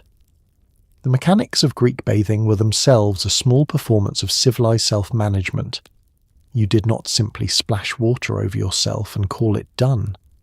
The process involved the application of olive oil to the skin, rubbed in thoroughly, allowed to mix with the sweat and dirt of the day, followed by the use of a strigil, a curved metal scraping tool to remove the oil, the grime, and everything that had accumulated on your body since the last time you'd attended to yourself. The strigil was so fundamental to the Greek bathing routine that it became a symbol of athletic and civic life. You could tell a great deal about a man by the quality and care of his strigil, which is a sentence that has no modern equivalent and yet makes complete sense in context. The public bathing house was a social space with its own behavioural code. You did not arrive and immediately demand the best spot or the most convenient basin. You waited your turn with the patience of a person who understood that public facilities were shared resources requiring shared courtesy. You did not splash excessively. You did not conduct loud, private conversations that pulled the entire room into your personal business against their will. You did not linger past the point where your continued presence was clearly about socializing rather than bathing, occupying a space that someone else might need, performing the ancient Greek equivalent of the person who monopolizes the gym equipment while scrolling their phone. You bathed, you talked at a reasonable volume with the people around you, and you moved on. The ritual bathing required before religious observances was taken with complete seriousness. Before a sacrifice, before attending a major festival, before entering a sacred space, you bathed fully, carefully, with the intention of presenting a purified body to the divine context you were about to enter. This was not a quick rinse undertaken at the last possible moment. It was a deliberate preparation, a physical acknowledgement that the sacred required a different quality of self than the everyday, and that arriving at an altar unwashed was a statement about your relationship to the gods that nobody wanted to make. The gods could presumably smell the difference, or at least the priests could, and the priests were the ones running the ceremony. Being visibly unwashed in public, by contrast, was either a sign of extreme poverty, an eccentricity associated with certain philosophical schools. The Cynics made a point of ignoring social grooming conventions as a statement about the irrelevance of external appearances, or a personal crisis of some kind. The philosopher who deliberately neglected his appearance was making an argument. Everyone else who turned up to the Agora visibly unbathed was simply confirming what people had quietly suspected about their household management. In ancient Athens, your skin was a public document, and like all public documents in a city that paid this much attention to everything, it was being read constantly. Underpinning almost every area of ancient Greek etiquette was a concept that modern people find both fascinating and exhausting: ritual purity or catharsis. The Greek world operated with a persistent awareness that ordinary life generated ritual contamination, from contact with death, from sex, from birth, from certain foods, from specific places, from crossing certain thresholds, and that this contamination had to be managed through purification rituals before you could safely interact with the sacred, or sometimes with polite society generally. Being ritually impure didn't make you a bad person. It made you someone who needed to address their contamination before proceeding, the way you might need to take your shoes off at the door, a practical spiritual hygiene requirement, rather than a moral judgment. The problem was that contamination was constantly available, waiting at almost every turn of daily life, which meant that the system of purification was also constantly in use, and the social awareness of who was currently pure and who needed to sort themselves out was a background note in almost every social interaction. Contact with death was among the most serious sources of ritual contamination, and it affected not just the people who had directly touched the body, but everyone who had been present in the house where a death occurred. The entire household of a dead person was contaminated and remained so for a defined period, during which they were excluded from temples, from certain public ceremonies, and from the kind of ritual participation that required a clean state. This was not cruelty toward grieving families. It was the management of a spiritual boundary. The dead belonged to a different category of existence, and the contamination of contact with death was the residue of that crossing. Water vessels were placed outside the door of a house of mourning, allowing visitors to purify themselves upon leaving, taking care of themselves before re-entering the uncontaminated world. Birth was equally contaminating, which strikes modern people as particularly counterintuitive, given that birth is the beginning of life rather than its ending. But in the Greek system, both thresholds, birth and death, entry and exit from human existence, generated the same quality of contamination, the same need for purification before ordinary sacred life could resume. A woman who had recently given birth was impure. The household where a birth had occurred was impure. The period of contamination had to run its course before the normal rhythms of religious and social participation could resume. This is the same logic that produced the lying-in period in many cultures throughout history, even if the reasoning given varied widely. The underlying structural need to manage the boundary between the extraordinary biological event and ordinary social life expressing itself in different cultural languages. The practical anxiety this generated in daily life was significant, because you could accidentally contaminate yourself without any dramatic event having occurred. Walking past a grave without the awareness that the path took you close to one. Touching something that had been touched by someone who was themselves impure. Entering a space that turned out to have a contamination history you hadn't known about. The world was full of invisible purity boundaries, and navigating them correctly required both general knowledge of the rules and specific local knowledge of where the hazards were. People who had recently dealt with death or birth were expected to self-declare, in a sense to signal their current status, so that others could manage their interactions accordingly. Failing to do so, presenting yourself at a religious gathering or a social event while carrying contamination you hadn't addressed was a serious breach. It imposed your problem on everyone around you without their knowledge or consent. In a system built on shared management of shared sacred space, that was not something people forgot easily. The gymnasium was one of the defining institutions of Greek civic life, a place for physical training, social interaction, and the particular brand of masculine self-cultivation that Athens valued almost as much as philosophical reasoning. It was also a space with its own elaborate etiquette, governing everything from how you entered to how you moved through the space, to what behaviours were considered appropriate expressions of competitive spirit, versus what crossed into the kind of aggression or arrogance that reflected poorly on your character and your upbringing. Athletic training in ancient Greece was not just about physical development. It was a public performance of self-discipline, control, and the harmonious relationship between body and mind that the Greeks held up as an ideal. How you trained, how you received defeat, how you acknowledged victory, how you treated other men in the shared space of the gymnasium, all of it was legible to everyone present as a statement about who you were and whether you were the kind of person Athens could be proud of. The gymnasium was, in the first instance, a place of serious athletic purpose, and arriving with the correct orientation, focused, prepared, ready to work, was the baseline expectation. You didn't wander in as if the gymnasium were a social club where physical activity happened to be available. You came to train. The oil went on before you began, applied with the deliberate attention of someone who was preparing their body for the demands of the session ahead, not fussing over it.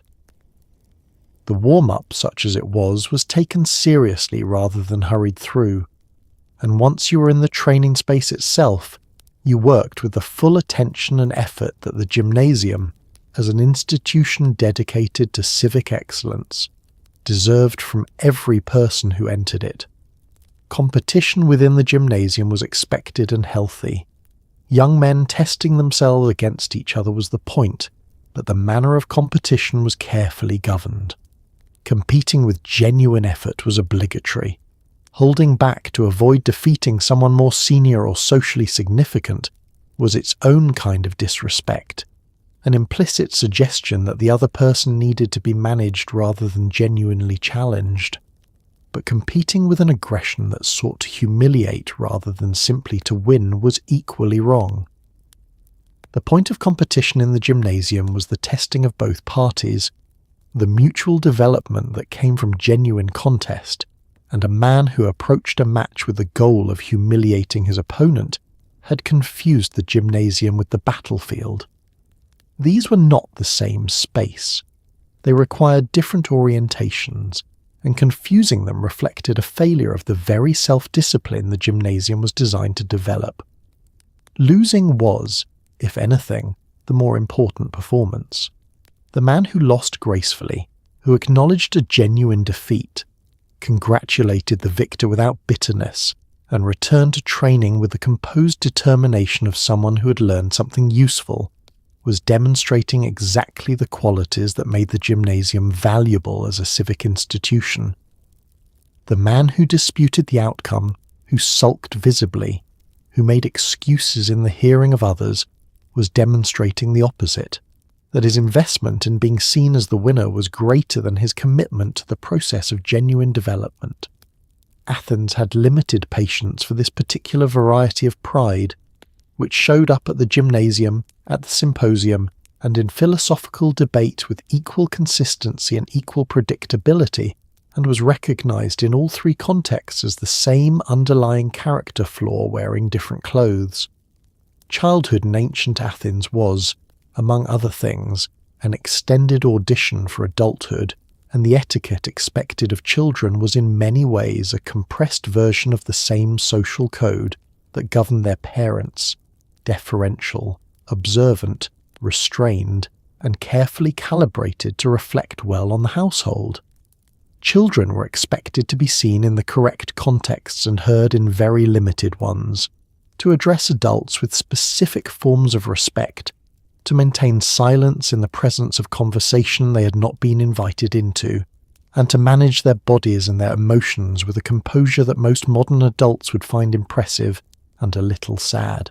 The pedagogos, often a trusted slave whose job was to escort the boy to school and back and generally supervise his social conduct, was the enforcer of this code in daily life, and the behavioural standard he upheld reflected directly on the household. A badly behaved child at a public festival was not just an embarrassment. He was evidence that something had gone wrong in his upbringing, and that was a conversation nobody wanted to have. The address of adults by children was governed by a precise vocabulary of respect that had to be learned and deployed correctly from a young age. Specific terms of address for older men, for teachers, for family friends of various categories. Each relationship had its appropriate form, and using the wrong one, or using an overly familiar form before the relationship had developed to the point where familiarity was appropriate, was a small but noted failure. Children who addressed adults with the polished, correct formality of someone who had been properly taught announced their household's quality immediately and without a word from their parents. Children who fumbled the address, who used familiar terms too early or formal ones in the wrong context, announced something else, and their parents felt the social weight of it standing right there in the Agora. Silence was the default setting for well-behaved Greek children in adult company. You did not interject into adult conversations. You did not answer questions directed to your parents. You did not volunteer opinions on topics that had not specifically been open to your contribution. You sat or stood in the background of adult social life as an observer, learning by watching, demonstrating by your stillness and your attention that you were the kind of child who understood that your time to speak would come and that it had not yet come. The child who interrupted was not simply being rude. He was demonstrating that he had not yet developed the self-regulation that Athenian culture considered fundamental to functioning social existence, and this was a reflection on his education, his household, and ultimately on his father, who was the responsible party for all of the above. The physical management of children in public spaces required the same quality of controlled, dignified comportment expected of adults, scaled to the smaller body and shorter attention span of the developing person. You did not run in the Agora. You did not shout. You did not push, grab, or make your physical presence larger and more disruptive than the occasion required. You walked with your guardian. You stayed close. You watched what was happening around you with the alert attention of someone who was learning the city by moving through it. And when you were taken to a religious festival, or to the theatre, or to any of the significant public occasions that form the civic education of an Athenian boy, you behaved as if the occasion mattered, because it did, and because the adults around you were watching, and because the habits of public comportment that you formed in childhood were the habits you would carry into adulthood, performing them then not for your pedagogos but for the entire city. Athens was a city that loved an argument, loved it with a refined, structured, almost ceremonial passion that produced Socrates, Plato, and the entire tradition of Western philosophy as a kind of natural byproduct. But even the argument had rules. Philosophical debate in Athenian culture was not the free-for-all loudest voice wins shouting match you might imagine. It was a performance governed by etiquette expectations about how you presented your position, how you engaged with counter-arguments, how you conceded a point when you had lost it, and how you accepted a conclusion you didn't like with the dignity of a person who valued truth more than their own ego. The man who could be defeated in argument and acknowledge it gracefully, revising his position with genuine intellectual humility, was considered a model of philosophical virtue. The man who sulked, redirected, changed the subject, or kept insisting on a point he had clearly already lost, he was the cautionary tale, the person everyone referenced when they wanted an example of what happened when pride got in the way of reason. The opening of a philosophical exchange had its own etiquette. You did not launch immediately into your strongest argument, deploying your full rhetorical arsenal at the first moment of engagement, as if the debate were a military assault to be won by overwhelming force in the opening minutes. You began with genuine questions, with the Socratic method's characteristic move of apparent humility, asking rather than asserting, inviting the other person to clarify their position, demonstrating through your questions that you had actually listened to what they said and were engaging with it specifically, rather than with a general version of it you had prepared arguments against in advance.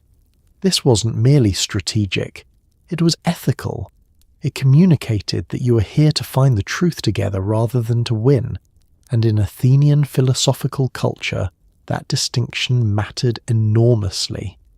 Interrupting your interlocutor mid-argument was as serious a violation here as at the dinner table, perhaps more so because philosophical debate had a particular dependence on the complete articulation of a position before it could be properly evaluated.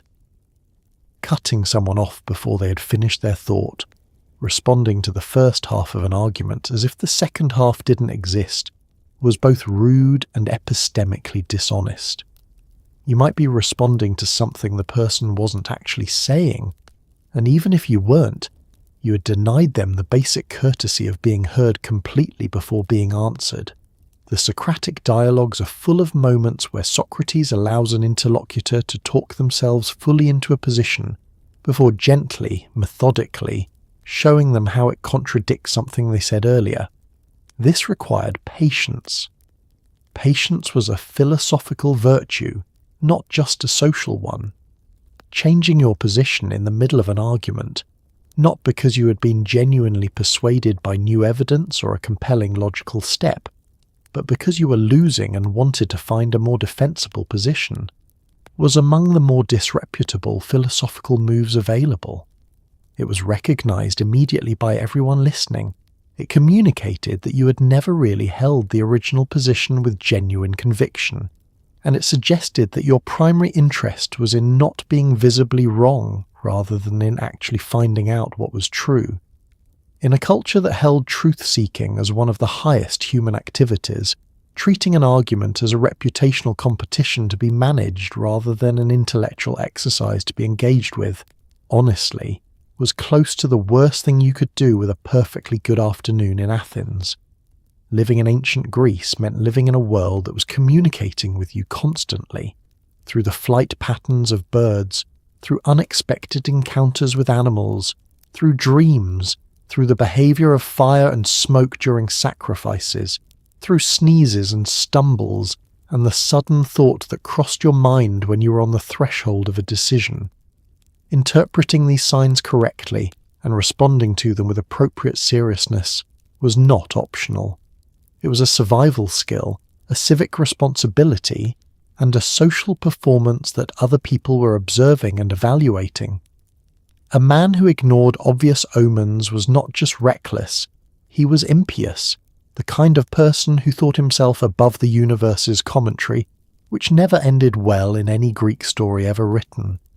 But the etiquette around omens was also delicate in another direction. You couldn't be so anxious about portents that you became paralysed or tiresome, interrupting every conversation to note that a crow had just flown to the left and that probably meant something. Bird augury, reading the future through the flight, behaviour and calls of birds, was a sophisticated practice with professional specialists, but it was also something every educated Athenian had a working knowledge of. Eagles and ravens carried particular divine weight, associated with Zeus and Apollo respectively. An eagle sighting on the right was strongly favourable. On the left it required consideration. The cawing of a crow at a significant moment, the sudden appearance of an owl near a household. These were noted, interpreted, and either acted upon or carefully filed away as context for understanding events that followed. The man who claimed to pay no attention to bird signs was either a liar or a fool, and in Athens those categories overlapped more than people like to admit. The social etiquette of discussing omens in company was its own navigation challenge. Mentioning a favourable omen you had observed, an eagle on the right as you left the house this morning, a dream of clear water the night before, was acceptable, even appropriate if the topic arose naturally. It communicated that you were paying attention to the world, that the gods were operating in your vicinity with evident goodwill, and that your affairs were proceeding under favourable divine supervision.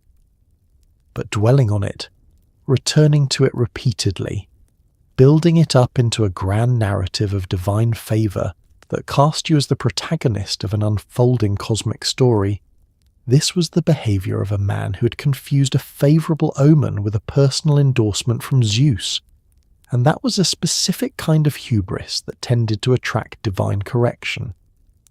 Unfavourable omens required even more careful handling. If you witnessed something troubling, a stumble on the way out of the house, a bird on the wrong side, an unsettling dream, the correct response was to address it through the appropriate ritual channels, a purification, a prayer, a consultation with a diviner if the omen was sufficiently serious. What you did not do was share your omen anxiety widely and at length with people who had come to discuss philosophy or buy olives.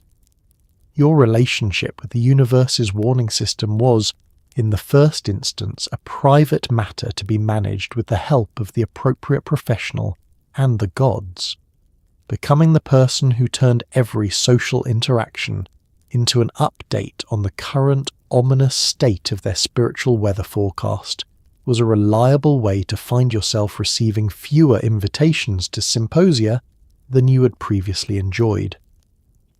Not all food in ancient Greece was equal, and what you chose to eat or pointedly refused to eat was a statement about your philosophical allegiances, your religious commitments, and your social identity. The Pythagoreans, for example, famously refused to eat beans, a prohibition so absolute that it reportedly contributed to Pythagoras' death. He encountered a field of beans while fleeing his enemies and refused to cross it, which suggests that the etiquette around this particular food taboo was being enforced at truly extraordinary personal cost. meat from sacrificed animals came with its own set of rules about who received which parts, in what order, reflecting the social hierarchies of the gathering and the religious significance of the distribution. Eating meat that had been improperly sacrificed, or that came from an animal connected to certain religious prohibitions, was a contamination event, not just a dietary choice. And the host's obligation to know what their guests could and could not eat for religious reasons, and to accommodate those restrictions without comment, was part of the basic social competence expected of anyone running a respectable household. The bean prohibition of the Pythagoreans deserves more than a passing mention, because it illustrates how thoroughly food choices could function as philosophical identity markers in ancient Greece. The Pythagoreans believed, depending on which account you read, that beans either contained the souls of the dead, or that they caused morally compromising dreams, or that their flatulent properties were spiritually disruptive in ways that interfered with the philosophical life.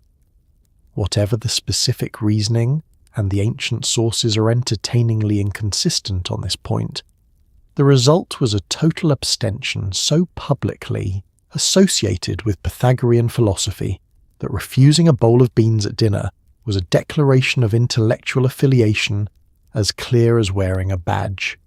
You were, in effect, announcing your entire philosophical worldview through your interaction with legumes.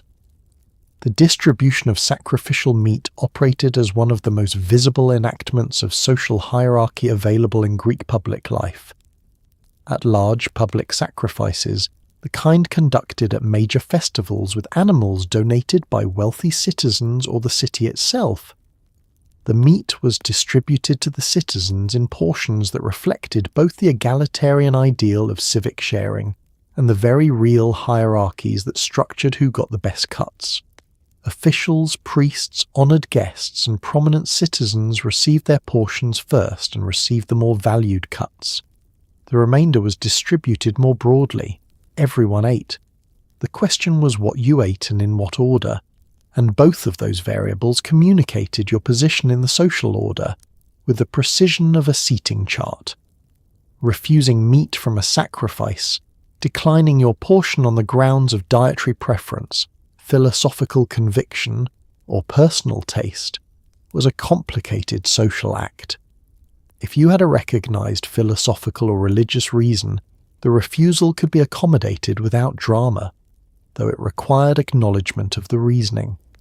Refusing simply because you didn't feel like it, or because you had private reservations about the quality of the sacrifice, or because you were making a point about something, was a rejection of the social act itself, the communal eating that was the shared conclusion of the shared ritual. You weren't just declining food, you were declining participation in the community's most fundamental shared act of religious and civic life, and that was a statement with consequences considerably more significant than the caloric value of the rejected portion. The theatre was one of Athens's most important civic and religious institutions, and attending a performance at the Theatre of Dionysus wasn't a casual night out. It was a civic obligation, a religious act, and a highly social event happening in front of thousands of people simultaneously, which meant that how you conducted yourself as an audience member was very much subject to observation and judgment. You were not simply watching a play. You were participating in a communal religious experience dedicated to Dionysus, and your behaviour in that context reflected on you, on your household, and on your status as a citizen of Athens. The audience was vocal. Enthusiastic approval and audible displeasure were both acceptable forms of feedback, but there was still a code governing when and how you expressed these reactions, how you sat, how you managed your food and drink during the performance, and how you interacted with the people around you in ways that didn't disrupt the experience for everyone nearby. Or more importantly, for the god in whose honour the whole thing was happening. The seating arrangement of the Theatre of Dionysus was itself a map of Athenian social structure rendered in stone and position. Priests and civic officials occupied the front rows, the seats of honour closest to the orchestra, closest to the altar of Dionysus that stood at the centre of the performance space. citizens sat according to their tribe in the sections of the theatre that had been allocated to their tribal group, which meant that the audience arrangement was a physical expression of democratic civic organisation. You sat with your tribe. You knew where that was. Arriving and wandering the seating area looking for a better view, climbing over people to reach a more advantageous position, settling into a section that wasn't yours. These were not just minor inconveniences to the people around you. They were disruptions to the civic order that the theatre's very architecture was designed to express. The vocal feedback of the Greek theatre audience was genuine and immediate, and it operated within a recognised code that everyone understood. Enthusiastic stamping of feet, the ancient equivalent of applause since clapping was less common, greeted a performance that had earned it, and the sound of thousands of feet rhythmically striking stone was a powerful and deeply satisfying expression of communal approval. Hissing and shouting indicated displeasure, and the ancient sources record several instances of audiences rejecting performances so forcefully that productions were abandoned. This was not considered unacceptable behaviour. It was considered appropriate democratic feedback, the audience exercising its right and responsibility to evaluate what was being offered in the name of Dionysus, and to communicate the evaluation clearly. Bad theatre was not suffered in polite silence in Athens. It was told that it was bad theatre, loudly, by thousands of people simultaneously. What was not appropriate was the kind of disruptive behaviour that imposed your presence on the experience of people around you in ways that had nothing to do with genuine response to the performance. Arriving late and clambering over seated audience members to reach your place once the performance had begun was selfish and disrespectful to everyone between you and your seat. Conducting loud personal conversations during the performance, turning the shared sacred space of the theatre into the backdrop for your private social life, was the ancient equivalent of being the person at the cinema who won't stop talking, multiplied by the civic and religious significance of the occasion. You were in the theatre of Dionysus. The god was notionally present. Treating his festival as an opportunity to catch up with your neighbour about the property dispute on the south side of the Agora was a choice that reflected very poorly on your sense of the appropriate. Comedy was a celebrated art form in ancient Greece. The Athenians invented it, staged it at public festivals and awarded prizes for it. But that didn't mean laughter was without its own etiquette framework. On the contrary, how you laughed, when you laughed, what you laughed at, and with what visible degree of abandon you expressed your amusement were all subject to the same social evaluation that governed every other aspect of your behaviour. The ideal Greek man did not laugh too loudly or too freely. Uncontrolled laughter was associated with the lower classes, with the symposium getting out of hand, with a loss of the self-possession that characterised educated, virtuous citizenship. You could appreciate wit, you could smile, you could chuckle, you could deliver a perfectly timed dry observation that made the room feel the joke without anyone losing their dignity. What you were not supposed to do was dissolve into helpless, belly-shaking, tears-streaming laughter in public. That was the behaviour of a man who had either been drinking since noon or had never learned to manage himself. And in Athens, those two possibilities were often connected. Aristotle wrote specifically about the virtue of eutrapelia, a Greek word that translates roughly as wittiness or ready wit, the quality of being appropriately humorous in the right contexts and with the right restraint. It occupied the golden mean between two vices. On one side, the buffoon who made jokes incessantly and without discrimination, reducing every social occasion to an opportunity for performance. On the other, the humourless person who found nothing funny and communicated a rigidity of temperament that made everyone around them slightly tense. The ideal was the man who could be genuinely funny when the moment invited it, who recognised a good joke and responded to it with authentic appreciation, and who knew when to put the wit away and engage seriously with what the situation required. This is, it must be said, still the ideal in most social contexts today, which suggests that Aristotle was identifying something real rather than constructing a culturally specific quirk. The targets of humour were their own etiquette minefield. Comedy in Athens was famously brutal. The plays of Aristophanes attacked named living individuals, including Socrates, with a directness that would give a modern libel lawyer a very busy year. But the public stage and the private dinner table operated under different rules. In personal company, humour directed at people who were not present had to be handled carefully, because the room would immediately start wondering what you said about them when they weren't there. Humour directed at people who were present required an equally careful calibration, teasing that the other person clearly enjoyed, that enhanced rather than undermined the relationship, was fine and even valued. Humour that landed with an edge the other person had not consented to, that left them having to manage their reaction while you watched for whether you'd gone too far, was the social equivalent of a trap dressed as a joke, and everyone in the room recognised it as such. Laughing at the wrong things was its own category of social failure. There were contexts, religious ceremonies, moments of genuine solemnity, occasions when someone was sharing something difficult, where the impulse to find the comic angle had to be suppressed completely, and suppressed without the suppression itself becoming visible, because visibly struggling not to laugh at a solemn moment was almost as bad as actually laughing.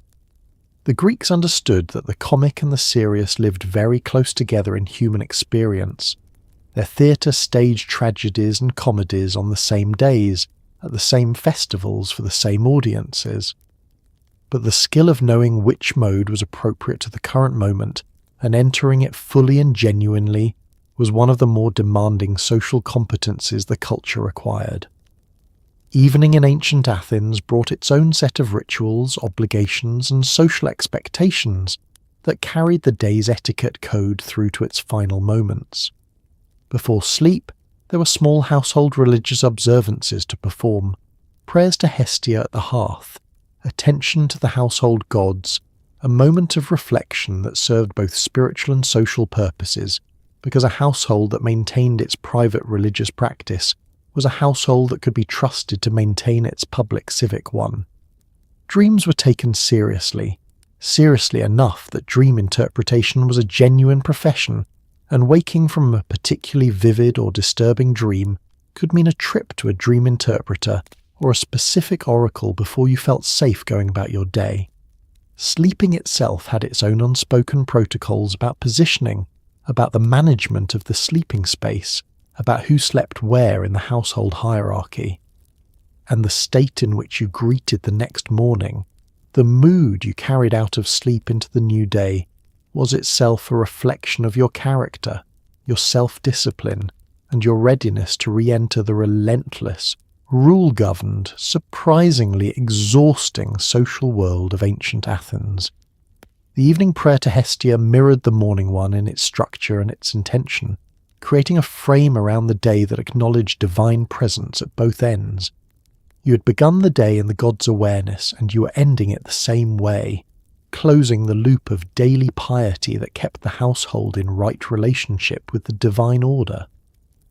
The hearth fire, carefully maintained throughout the day, was banked for the night with the same deliberate attention to its survival that the medieval peasant employed, because a fire that went out overnight was not just a practical inconvenience, it was a disruption of the household's continuous relationship with Hestia, a gap in the religious maintenance of domestic life that required acknowledgement and correction in the morning.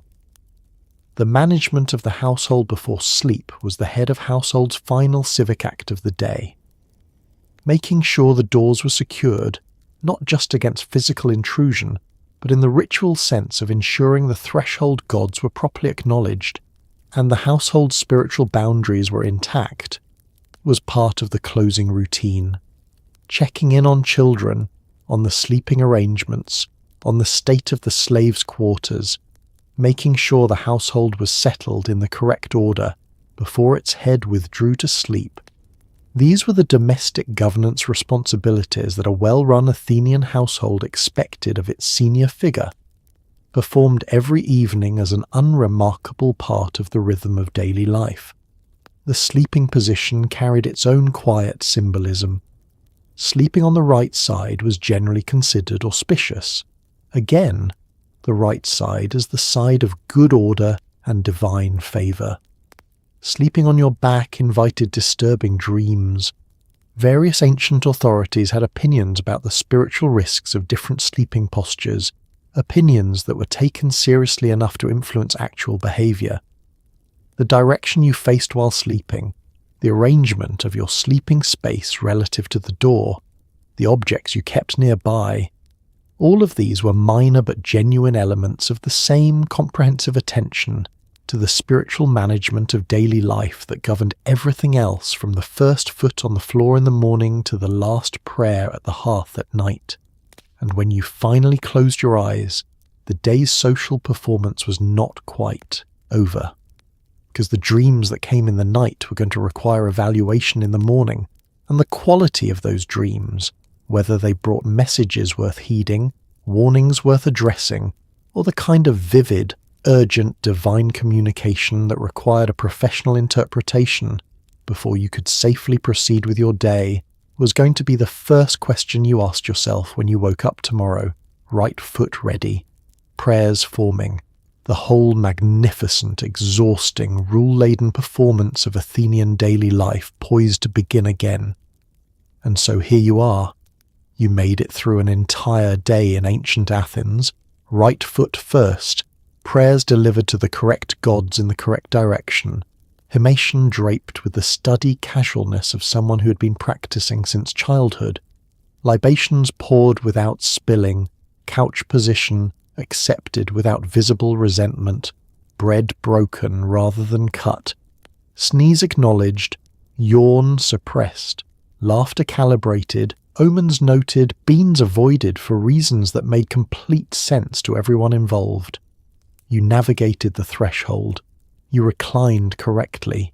You contributed to the philosophical debate with exactly the right balance of substance and restraint, conceded the point you had clearly lost with the composed grace of a man who valued truth more than his own ego, and made it through the entire symposium without drinking your wine undiluted, which, in retrospect, was the evening's most demanding challenge.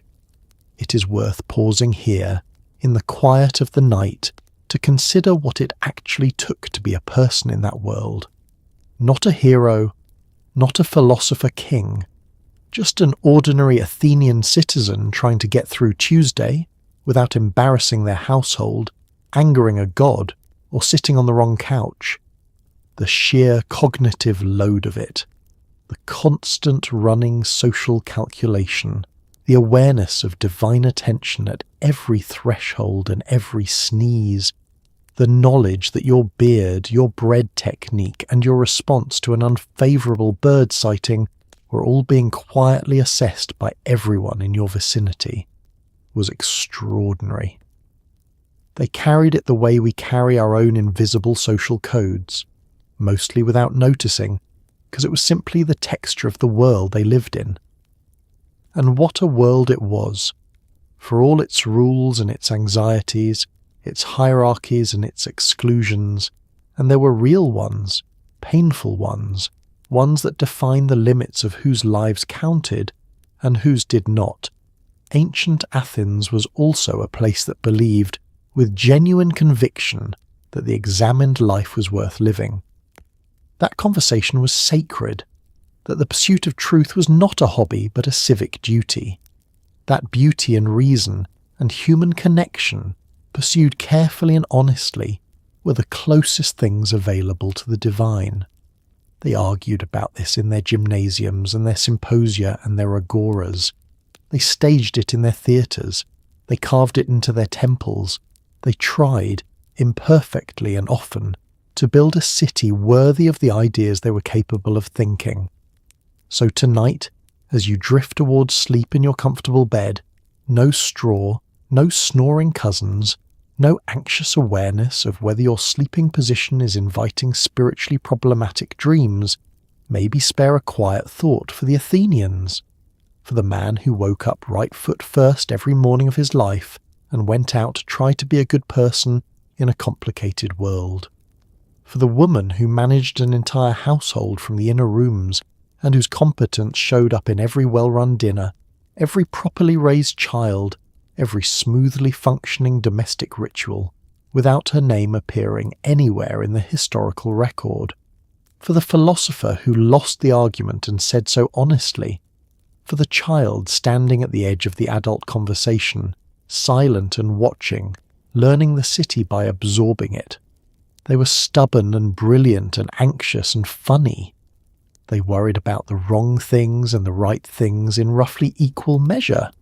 They built something that echoed across 25 centuries and landed still recognizable in the way we think about democracy, about beauty, about the examined life. History is full of people who lived by rules that no longer exist, navigating a world that is gone so completely we can only reconstruct its edges. But occasionally, in the right kind of quiet late-night stillness, the distance collapses a little, and you realise that the Athenian lying awake wondering if the dream meant something, or whether he had calibrated the symposium joke correctly, or whether the gods had noticed the slightly hurried morning prayer. He was not so different from you, lying awake in your own particular darkness, running your own particular calculations, hoping the universe is paying the right kind of attention. Probably is. Sleep well.